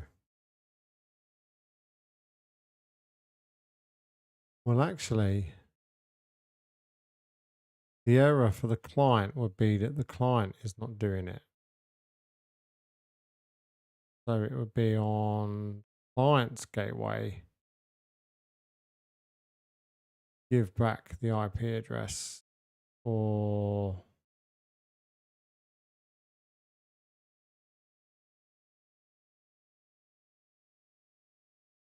where does it do it?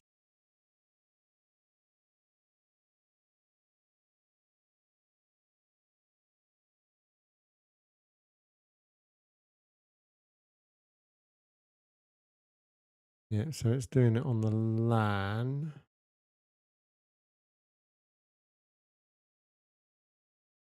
But I should be giving back DNS to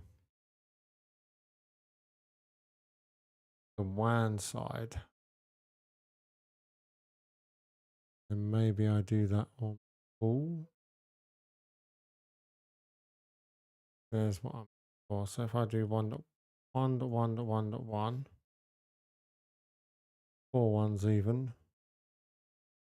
save that. Now the user's gateway is configured so that if I then come here on that and I go static, I restart what is effectively this PC connected to this Zen user's gateway.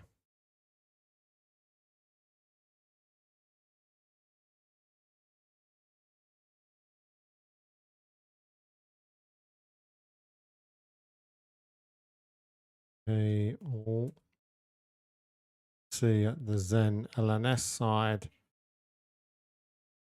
we are taking the user and assigning an IP address out of the pool.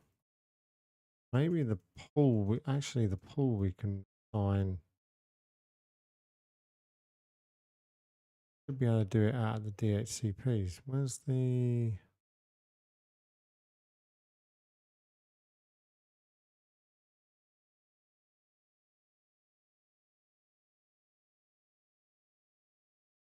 IP pool?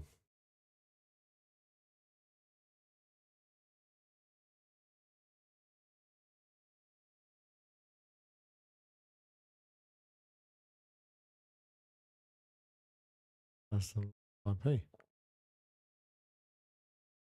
All right.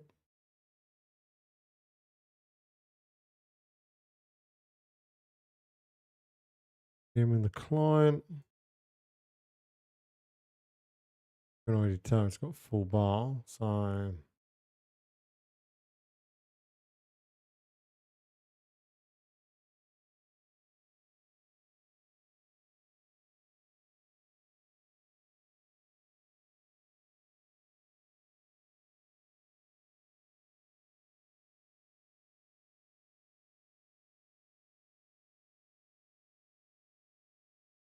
Google, go, date, time.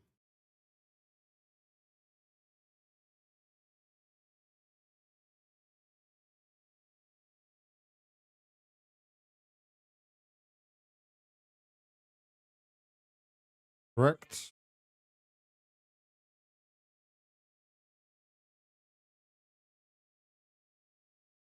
And we reach the stream inside from our virtual ISP out into the real world. will that cause some kind of space-time continuum error? Null0 Labs.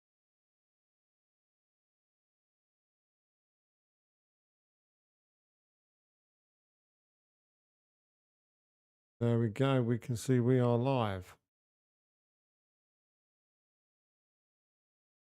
And there we are. And there we are, live on the end user's desktop. PC there, the user is connected to Zen internet services. They're then routed upstream and up onto the internet. So the next step is to sort out the radius so that the radius is providing. So the radius is then providing proper gateway details down to client's firewall. So it provides proper DNS and we can then also specify public IP of our choosing, a framed IP. So we need to do that next. Make sure that's all working. We then need to then bring Vodafone and Giga LNS into the mix.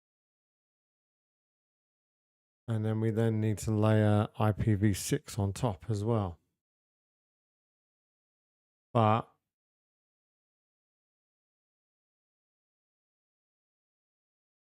afraid I have to look at myself. Probably. Hi. Glad to see you.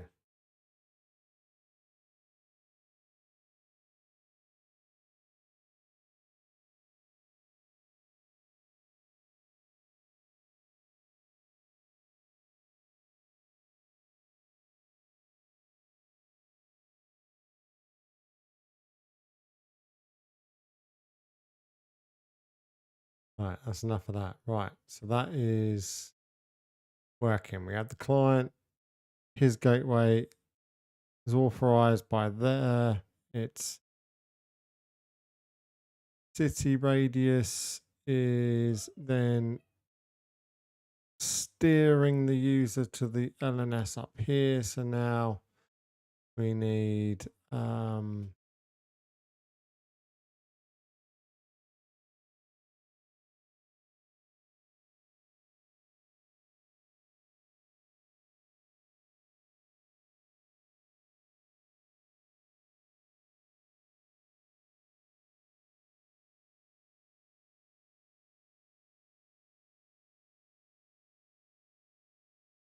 framed IP address and potentially DNS server IP address if supported.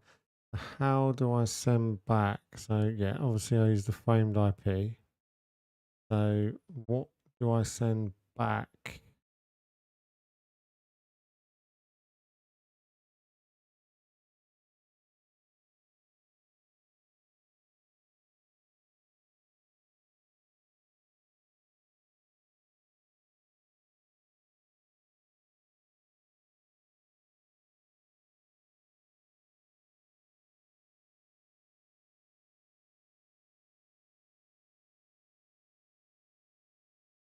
Yeah, but what do I send that back as?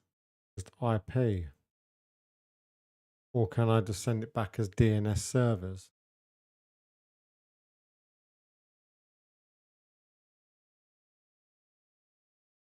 Right. So if we edit the user,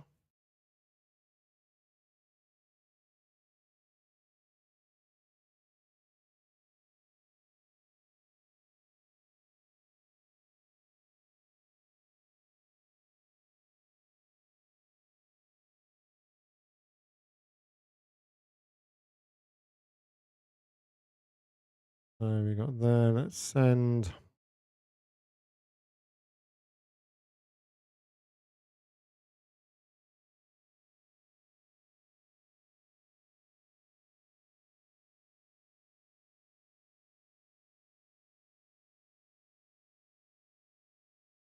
As framed IP.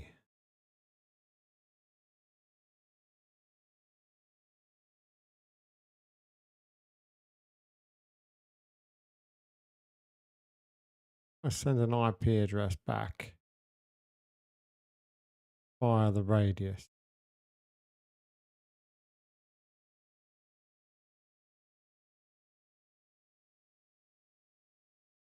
I wonder, can you just send it back as like framed hyphen?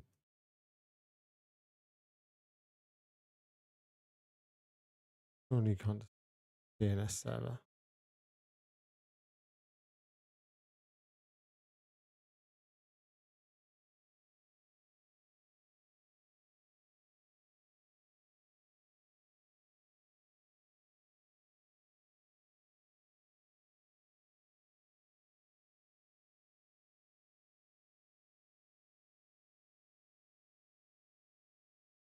Maybe this is one to ask ChatGPT.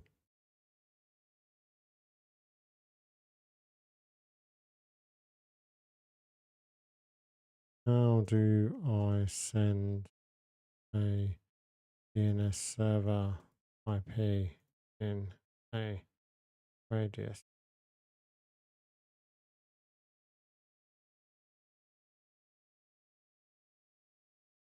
So,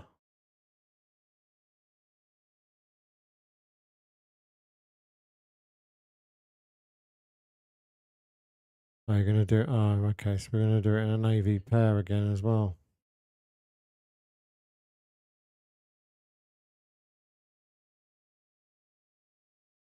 IP colon. Let's do.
Okay.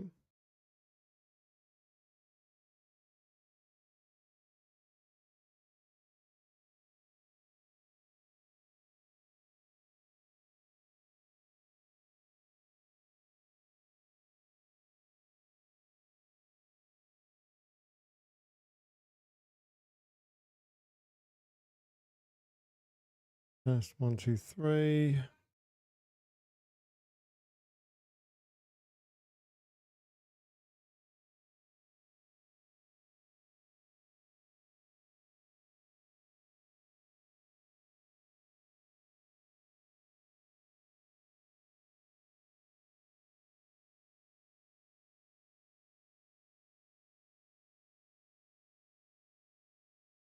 Mm-hmm.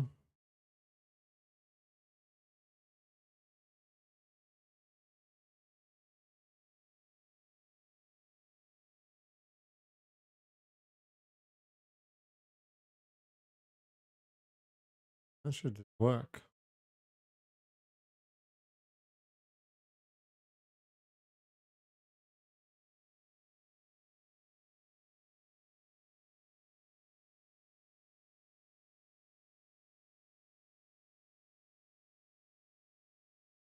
Root.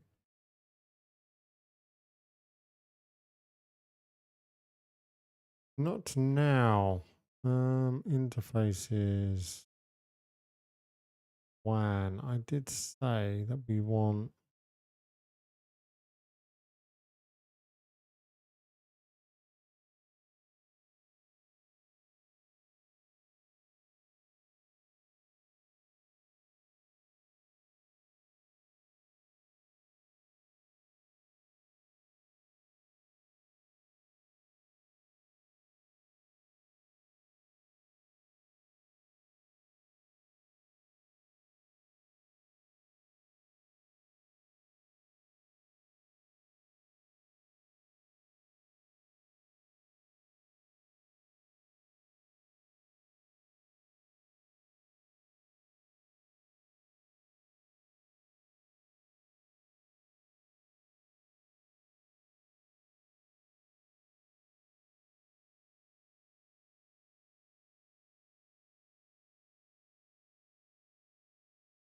Well, it must be that this uses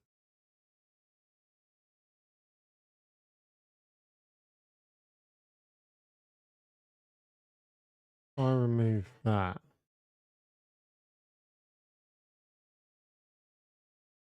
Look at leave blank to use the system DNS IP. Okay, so let's leave that blank. Save it again. Now, if we go back to where is it? Overview.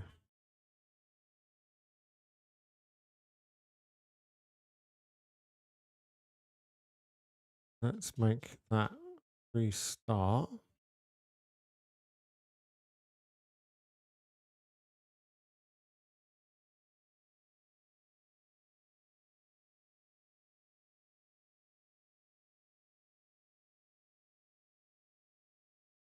It gets that, but where do I see if it gets an IP?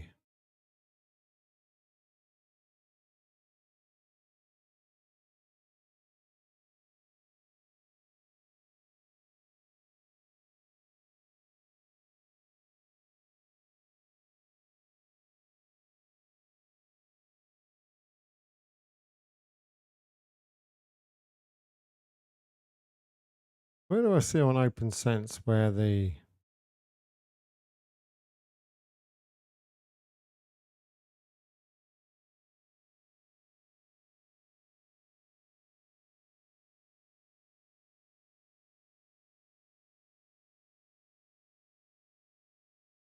if the device got a IP?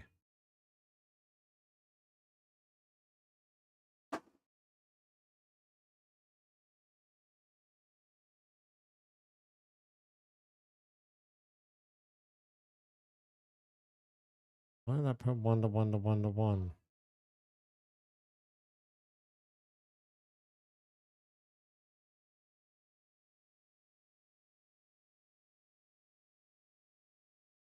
I didn't put that in there.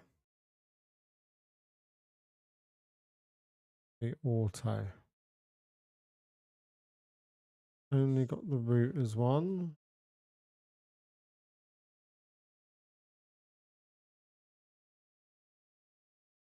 On IP.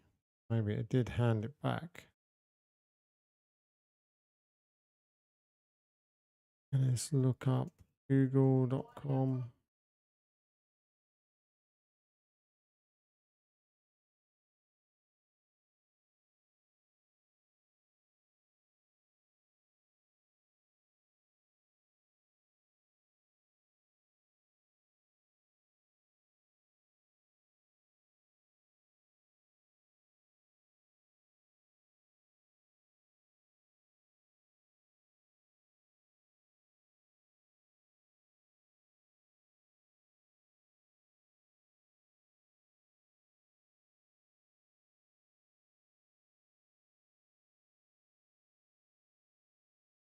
Where do you see what?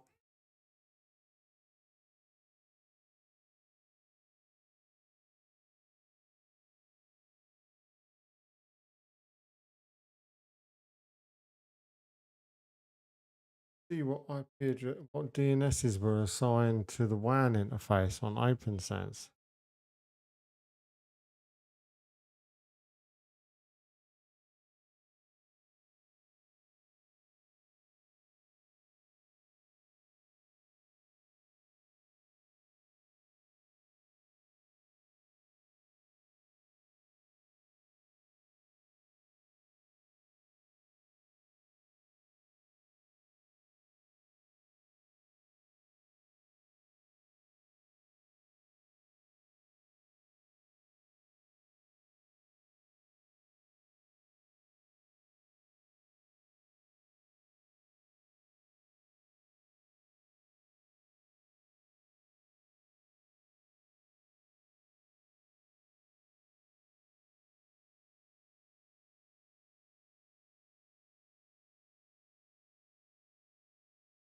It shows obviously where the default router is, but it doesn't show.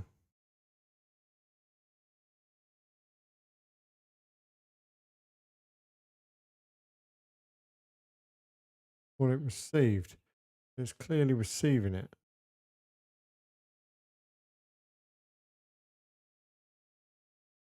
Restart the client. Restart the home user's PC.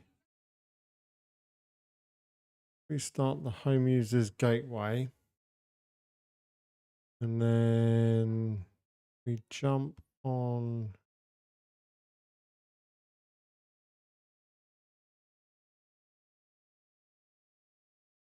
Zen's radius. If we stop that,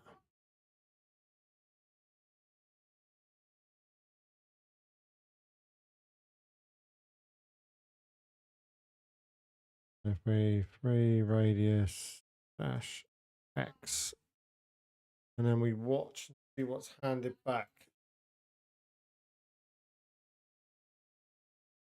Actually, we don't even actually have to do it there. We can do it on here.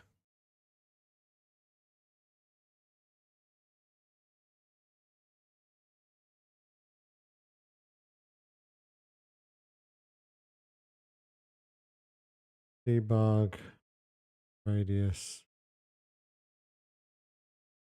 authentication.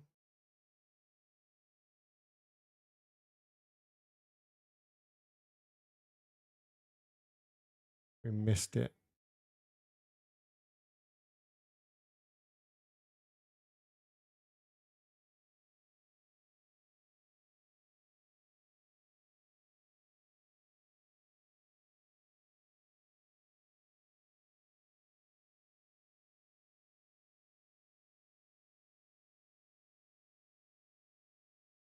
Start the end user's device again. Let's watch on there. Let me grab a drink.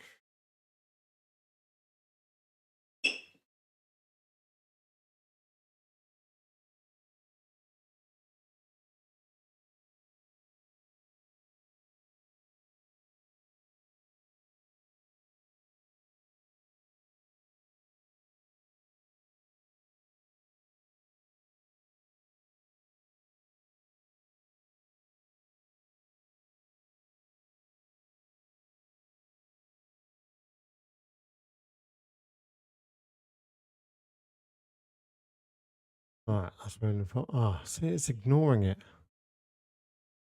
This guy DNS server ignore, so it's not passing back.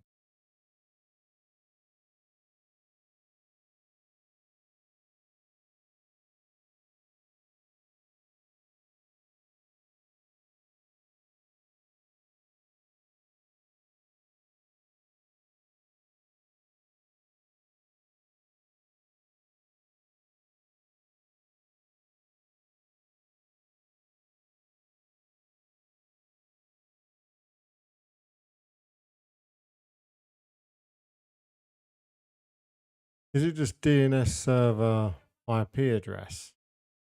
Really?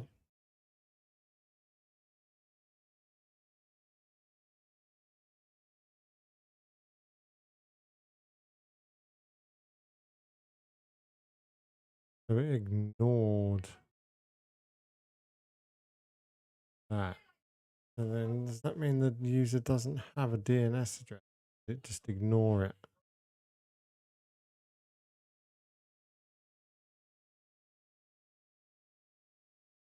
Oh.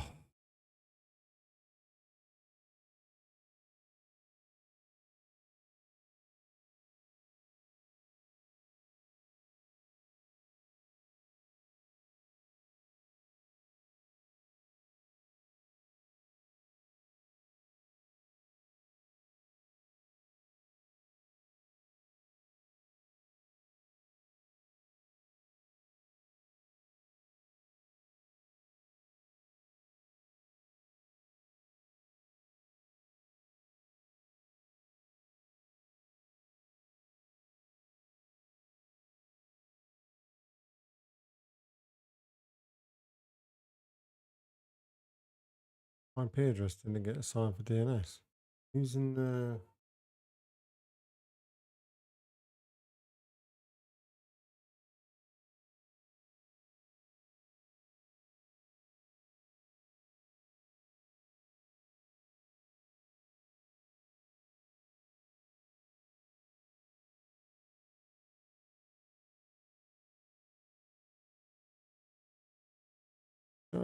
do WAN DNS.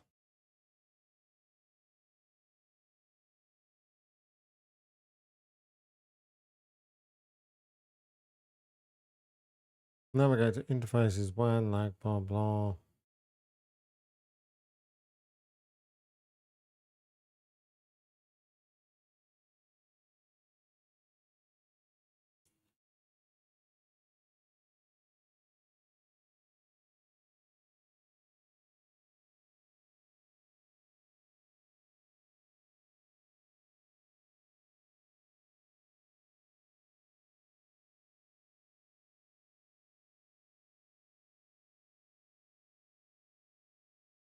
No, I'm really not. I know I'm not going to use ISP supplied DNS, but I just want to make sure that it's pushing it down. So to go to interfaces, overview.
Seeing where it gets the IP address from.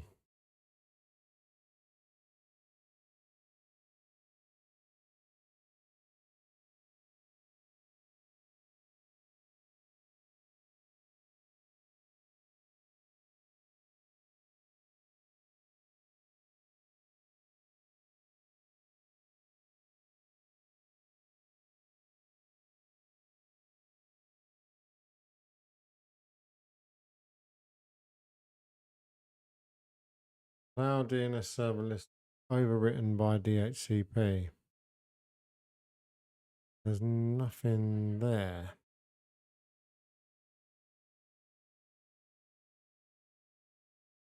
Okay. We can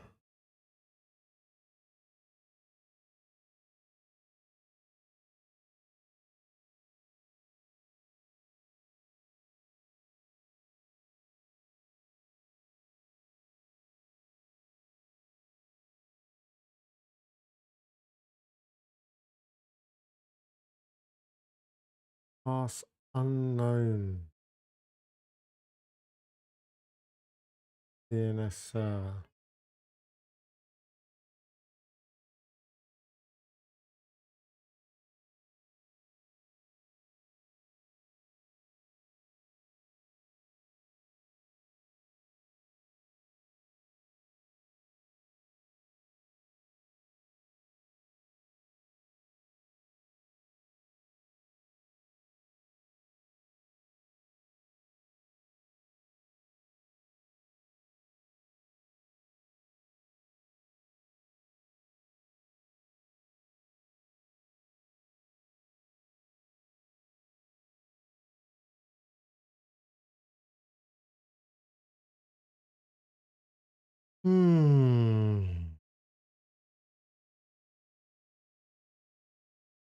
Okay.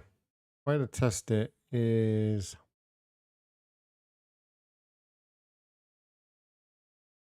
jump on the Zen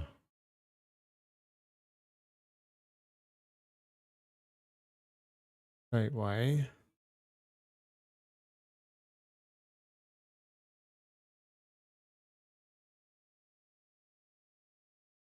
Oh yeah, let's turn this off.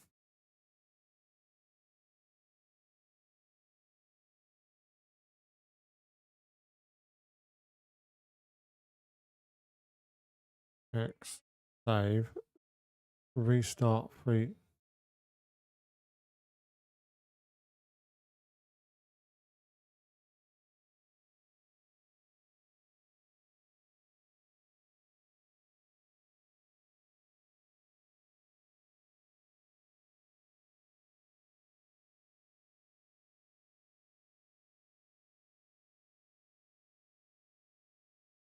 Yeah. Interfaces, overview. Why does it just not show?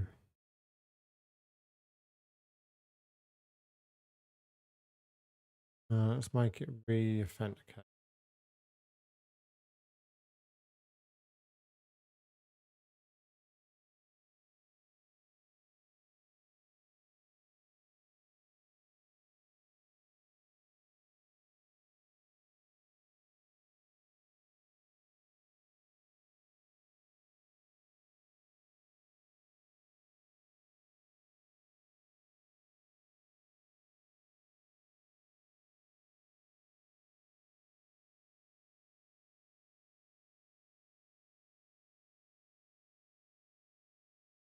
I don't get where it's getting its DNS from.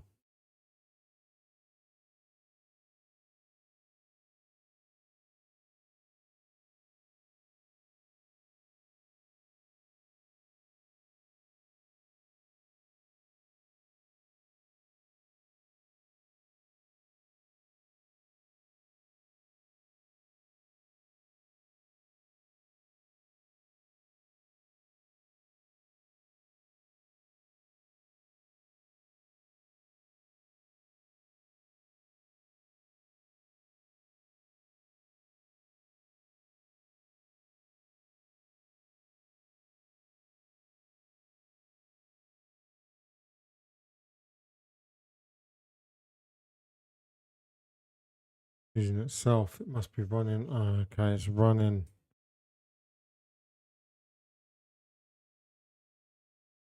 Local one.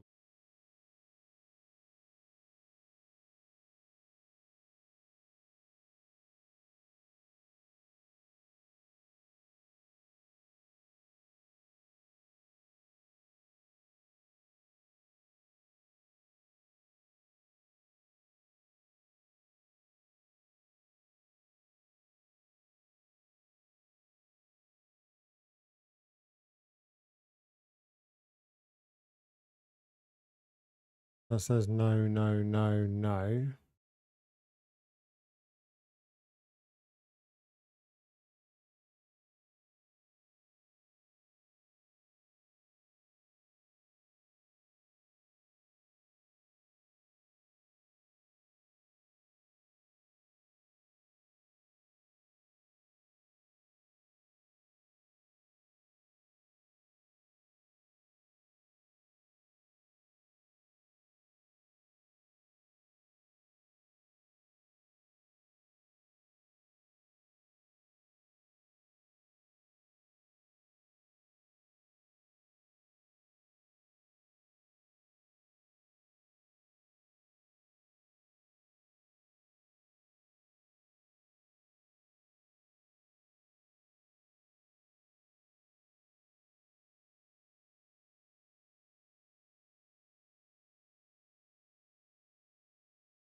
Ignoring that.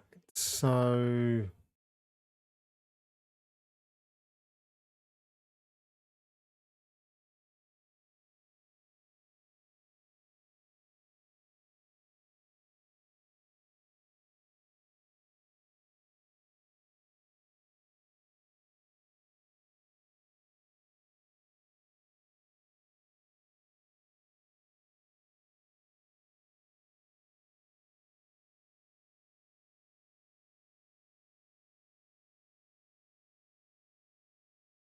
I wonder if we can just do DNS-server.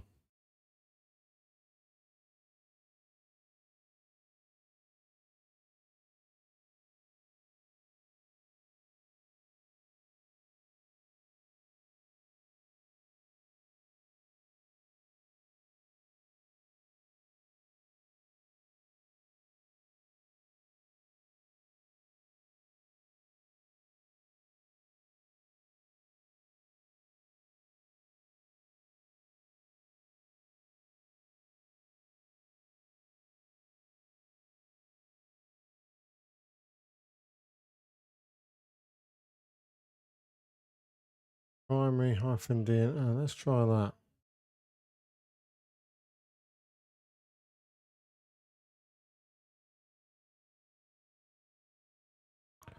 Instead of that, let's change it so that we are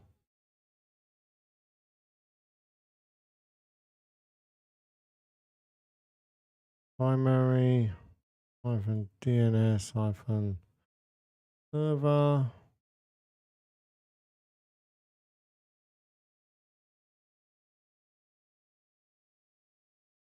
One.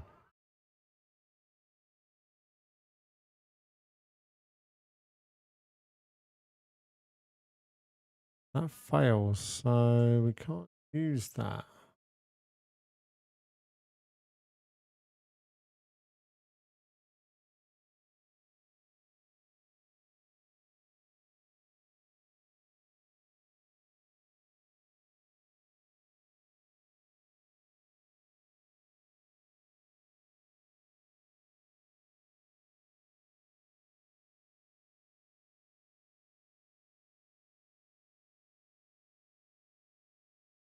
Yeah, unknown.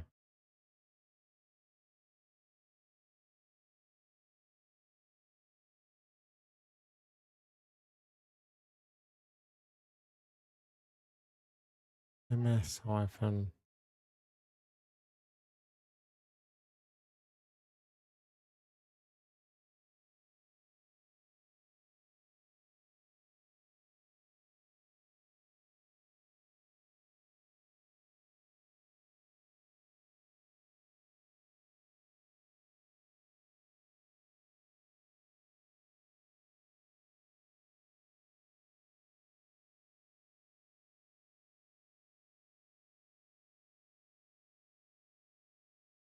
That worked.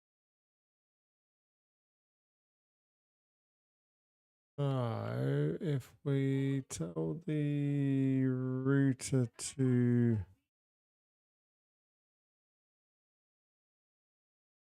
reconnect. Oh.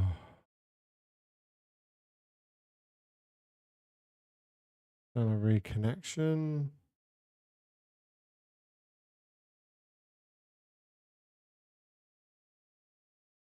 Still says no.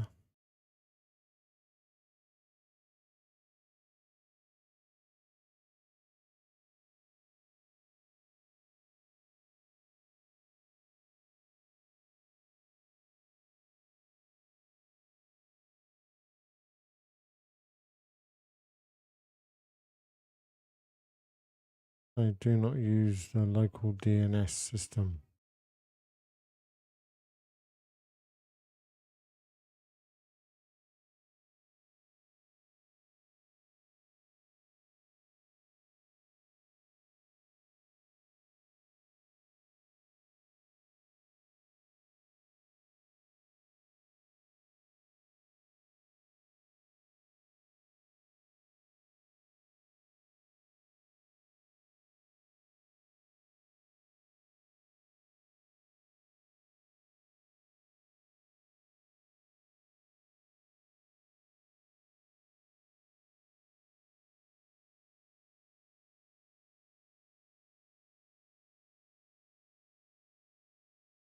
What happened here? Did it pass back?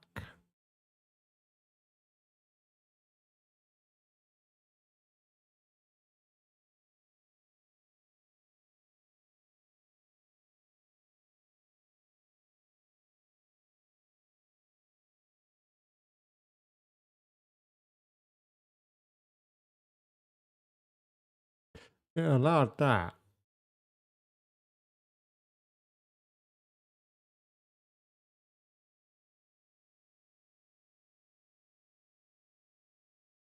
It did pass it back.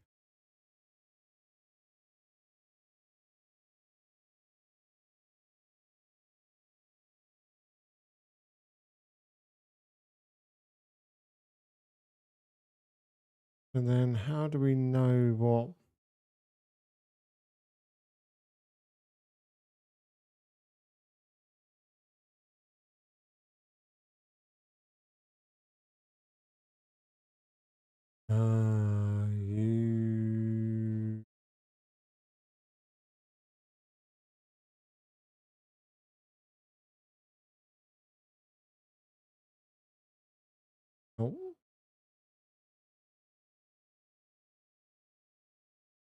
Now the DNS server list to be overwritten by the DHCP, which is what we want.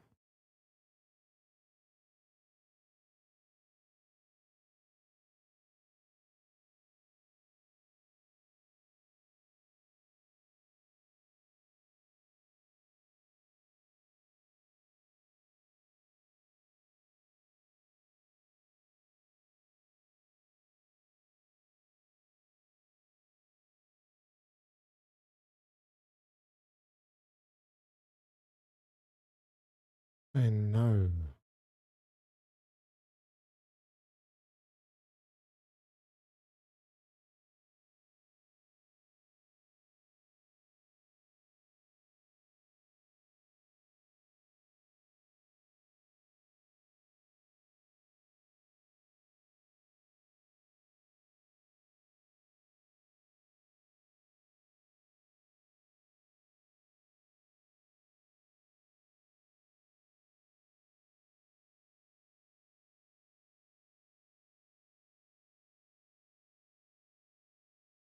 Okay, I'm going to have to come back to this because I don't know if it's giving it the right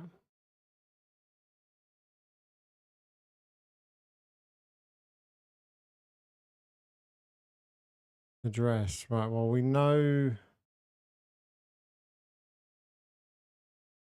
we did a pull from 10 to 100, so let's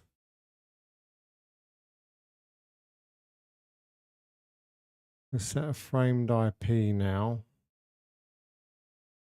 Prove that we want user 1 to have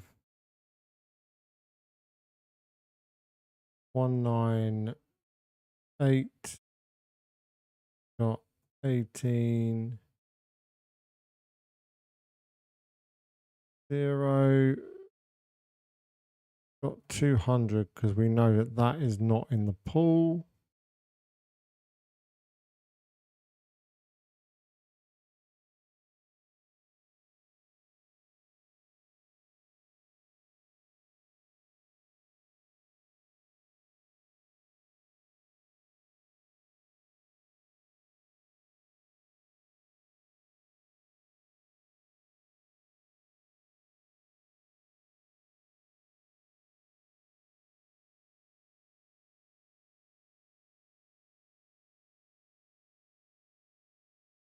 Oh yeah, that's the last one.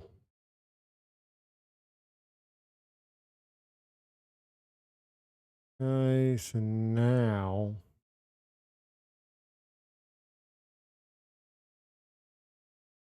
our Zen client should have a static IP.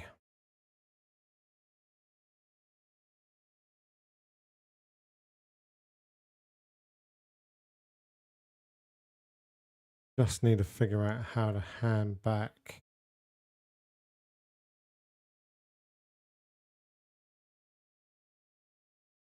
DNS records.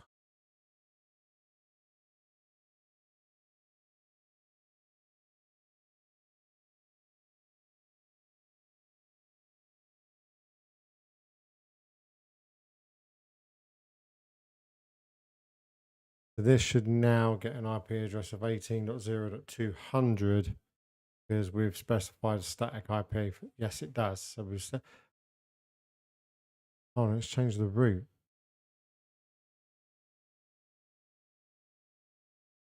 Why does the route say 1.1.1.1?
Why is it put?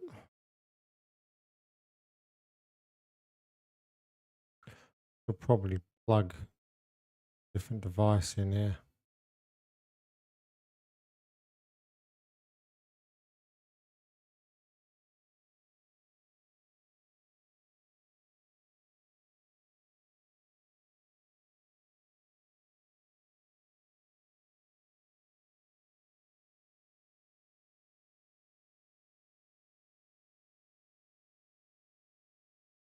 Put that as a root.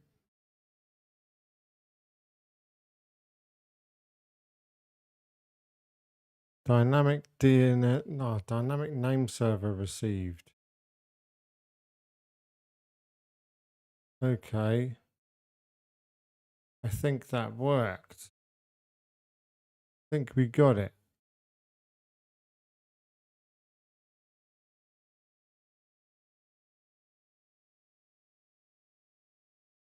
Try the MS secondary one. Let's jump on here. Let's see if we can send this user 2 DNS entries.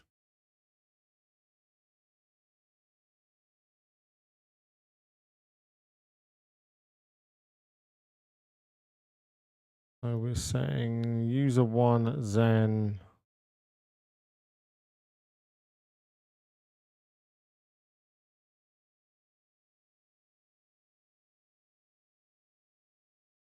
I'm going to go with secondary.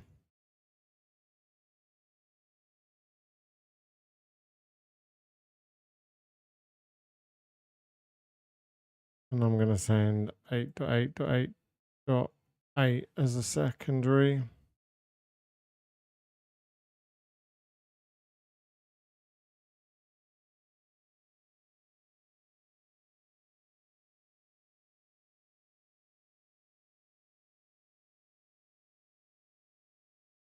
Okay. Jump back over to the user's PC. We're going to refresh. It's a bit weird that it's showing it under roots though. I don't get that. So the user will still get same IP.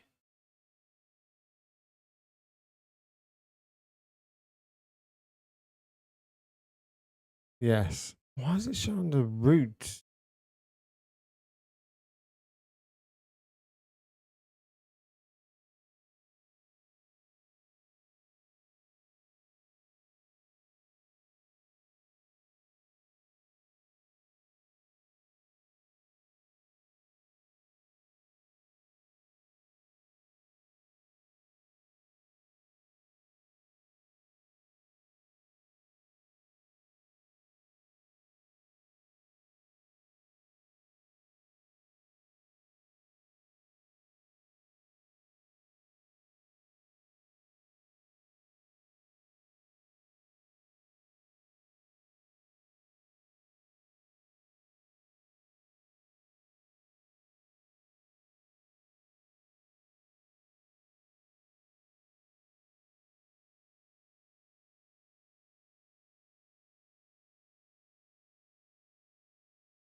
Are we running any DNS stuff on here? No.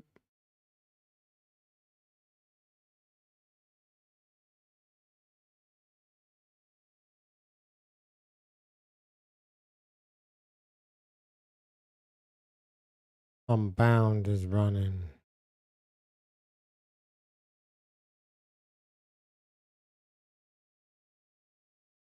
When do I stop that?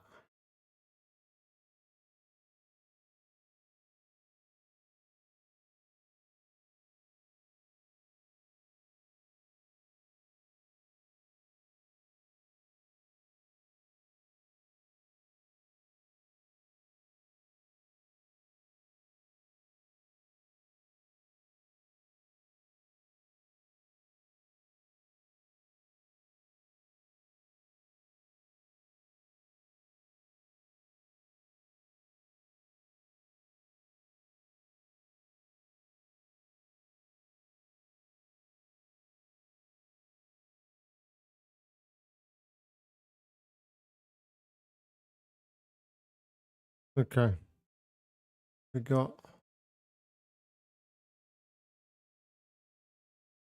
Okay, so we've got the one machine. Its gateway is authenticating back, being redirected, getting authenticated. We're going out onto the internet. So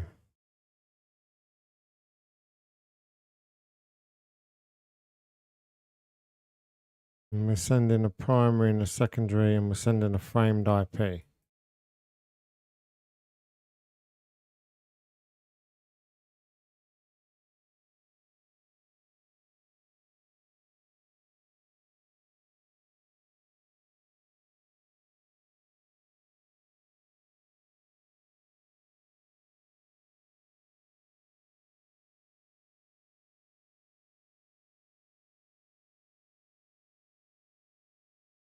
But this has been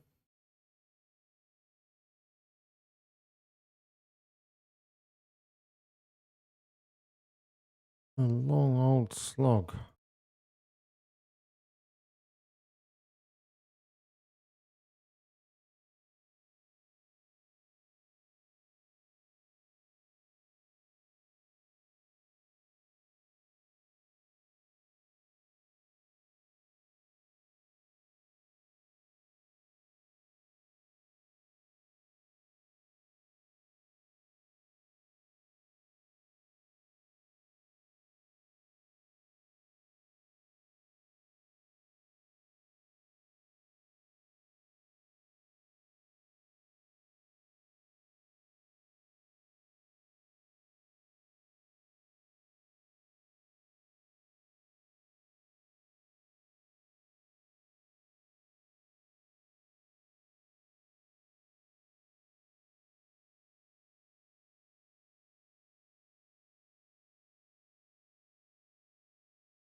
All right.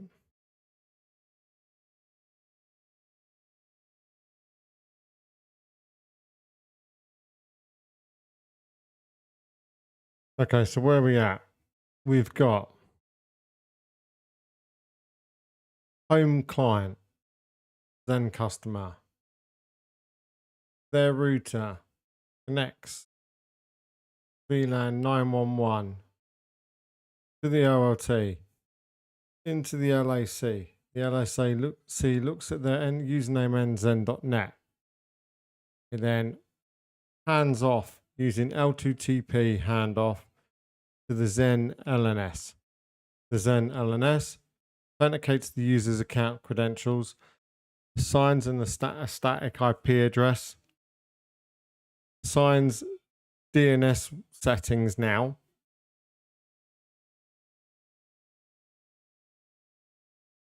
and the end user now has full internet access to the upstream.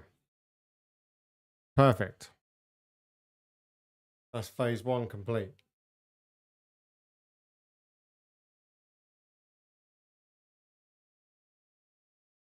So we've got PPPoE being terminated here at the LAC, and then we're doing L2TP handoff up to the LNS. I think next step is to just duplicate similar LNS configuration onto these two and let them assign out of their own pools, and then replace the gateways. That should be it.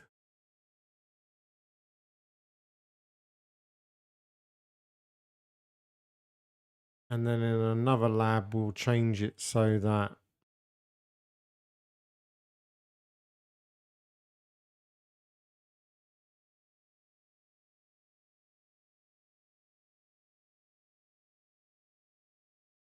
in the other lab, we'll change it. And then once I get those bits working, we'll then change it so that we then do peering between the nodes at an IXP rather than going upstream.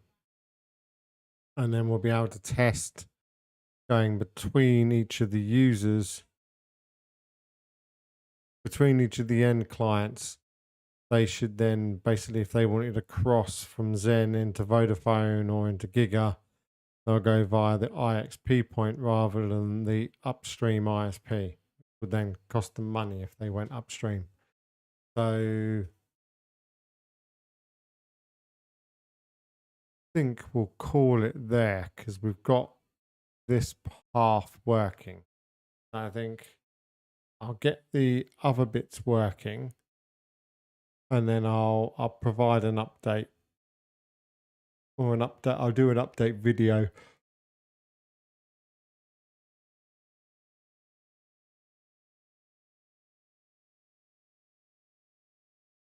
And I'll have to double check that sending of radius DNS servers because that one there where it said it was sent via MS primary and MS secondary, that just seems a bit weird that you'd send it as MS. Surely you could just send it.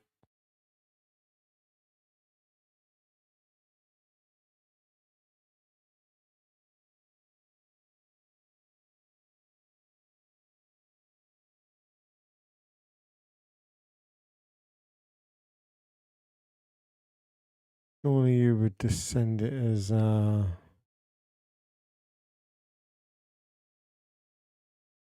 like primary -DNS. It just makes no sense that you have to add Microsoft radius attribute lists. DNS, DNS, DNS. Anything with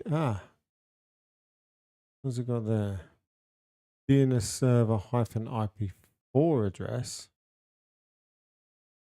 Has it not got anything for IPv4 DNS? Framed root.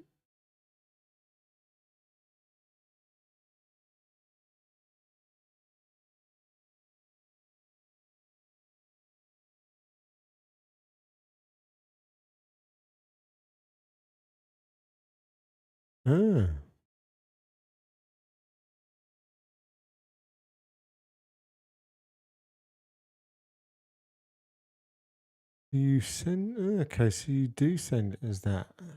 Weird way of doing it.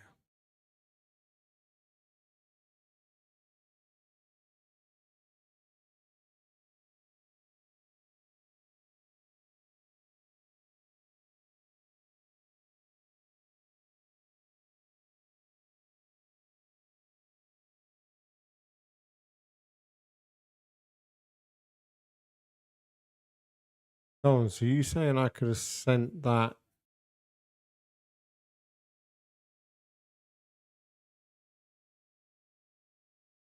But why is it?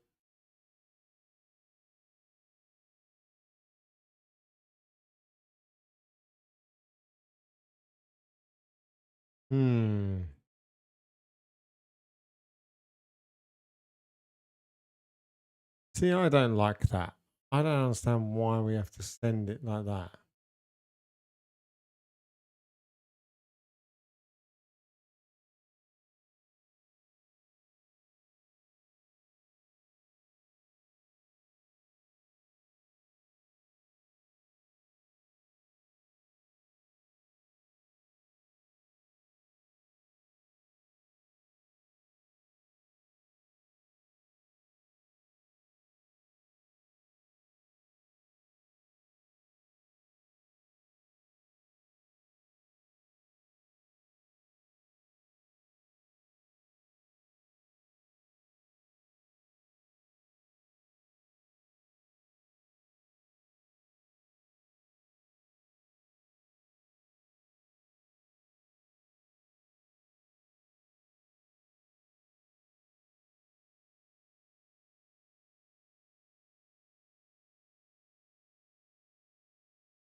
Interesting.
would you put it on the virtual template?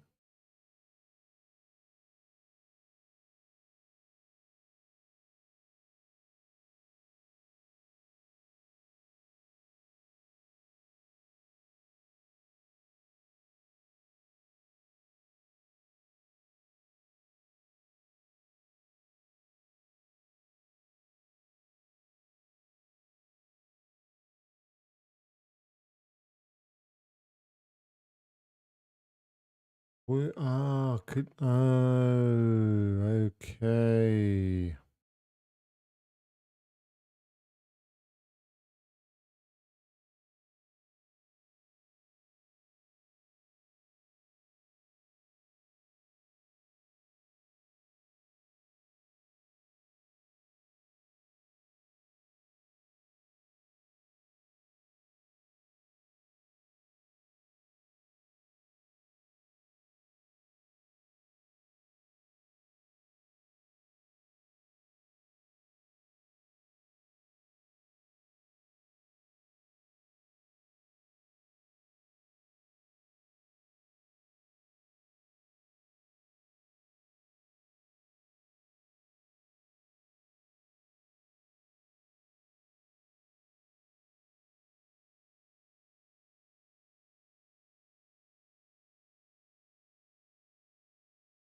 Okay, so show me, do I set it on the thing? So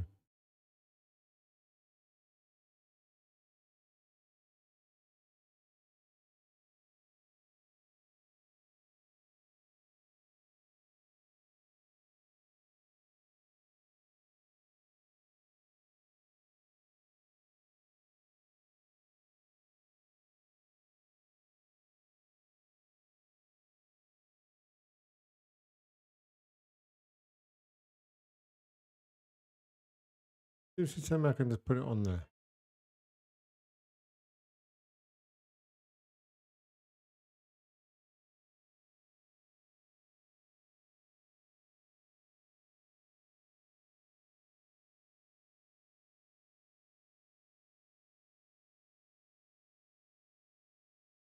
No, it doesn't.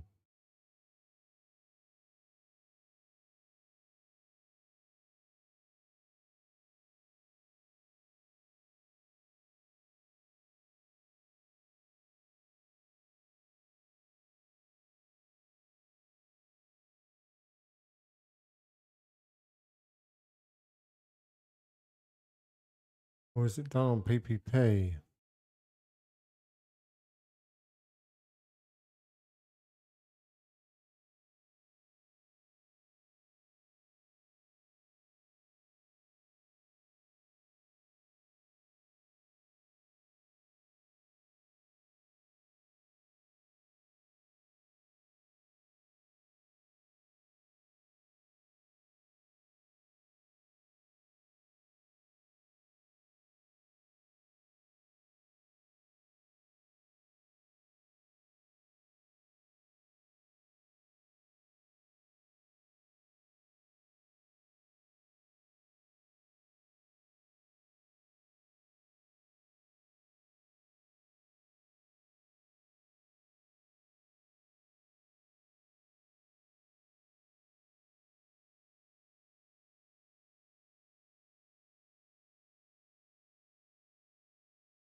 Yeah, well, that's fine for IPv6, but what about IPv4?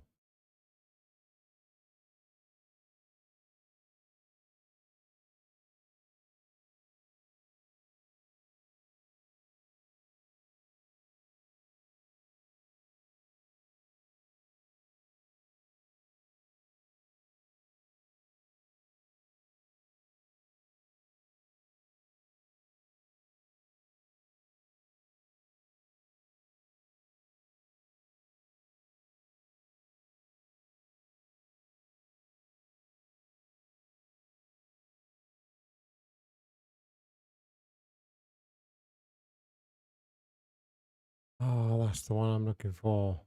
IPCP. I wonder.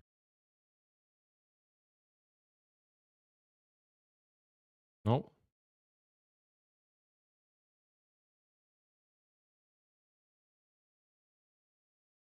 IPCP. DNS. That's what I'm looking for.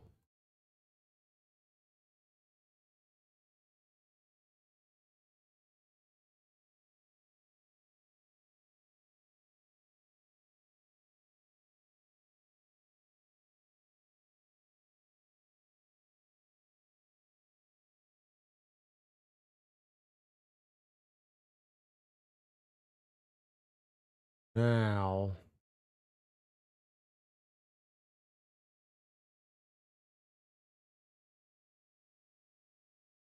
we drop that out of the radius configuration.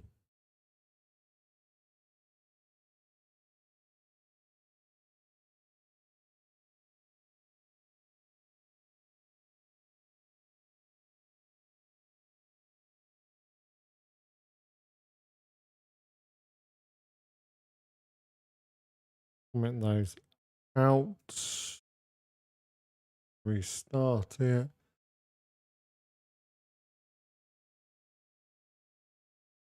Over to the end user.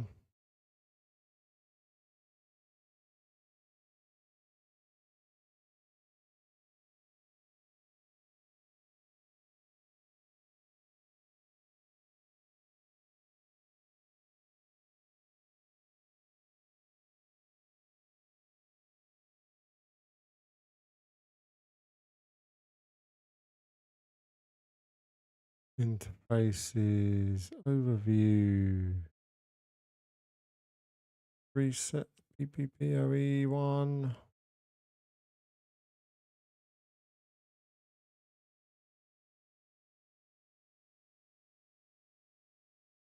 The same.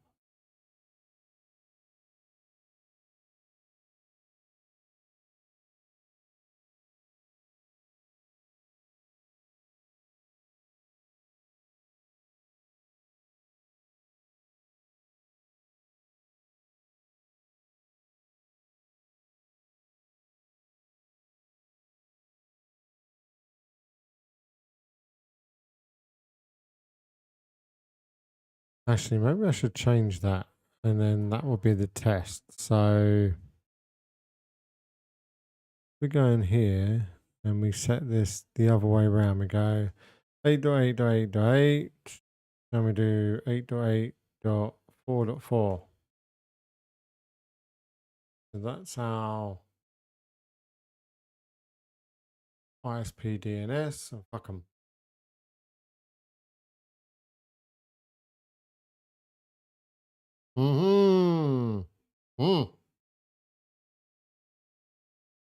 Why is it using the secondary one? So if I set that now to 1.1.1.1,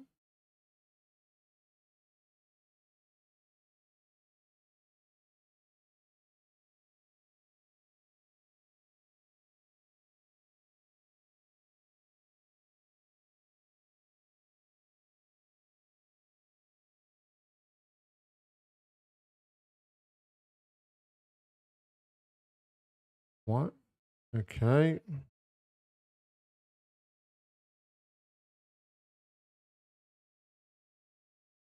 Still says no, but DNS is where. Okay, right. I'm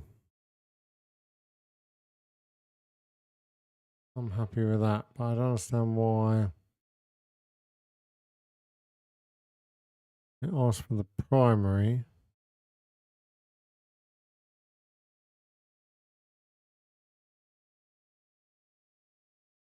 And it wants the secondary.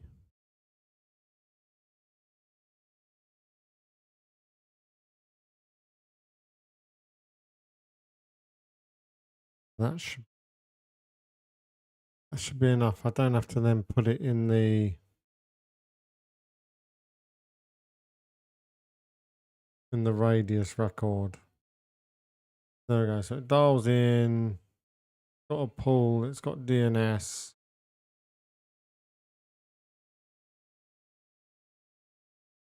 I'm assigning the static IP for this client via radius, getting the DNS settings from the virtual interface.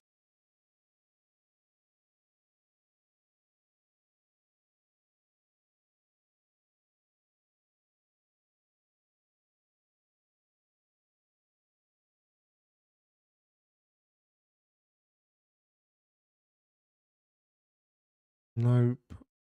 Weird this but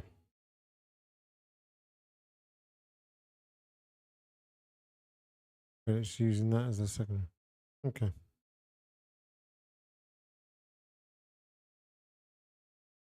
Okay, at least now we know we're actually supplying DNS records down, which we are. Good. Okay.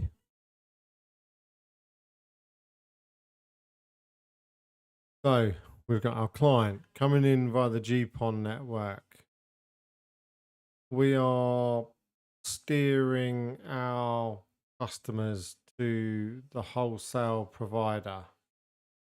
Wholesale provider is then authenticating the user, assigning a static IP now, and assigning DNS details.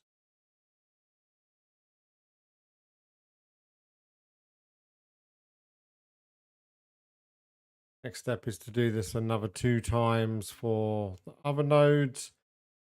And then I think maybe we'll pick this up tomorrow and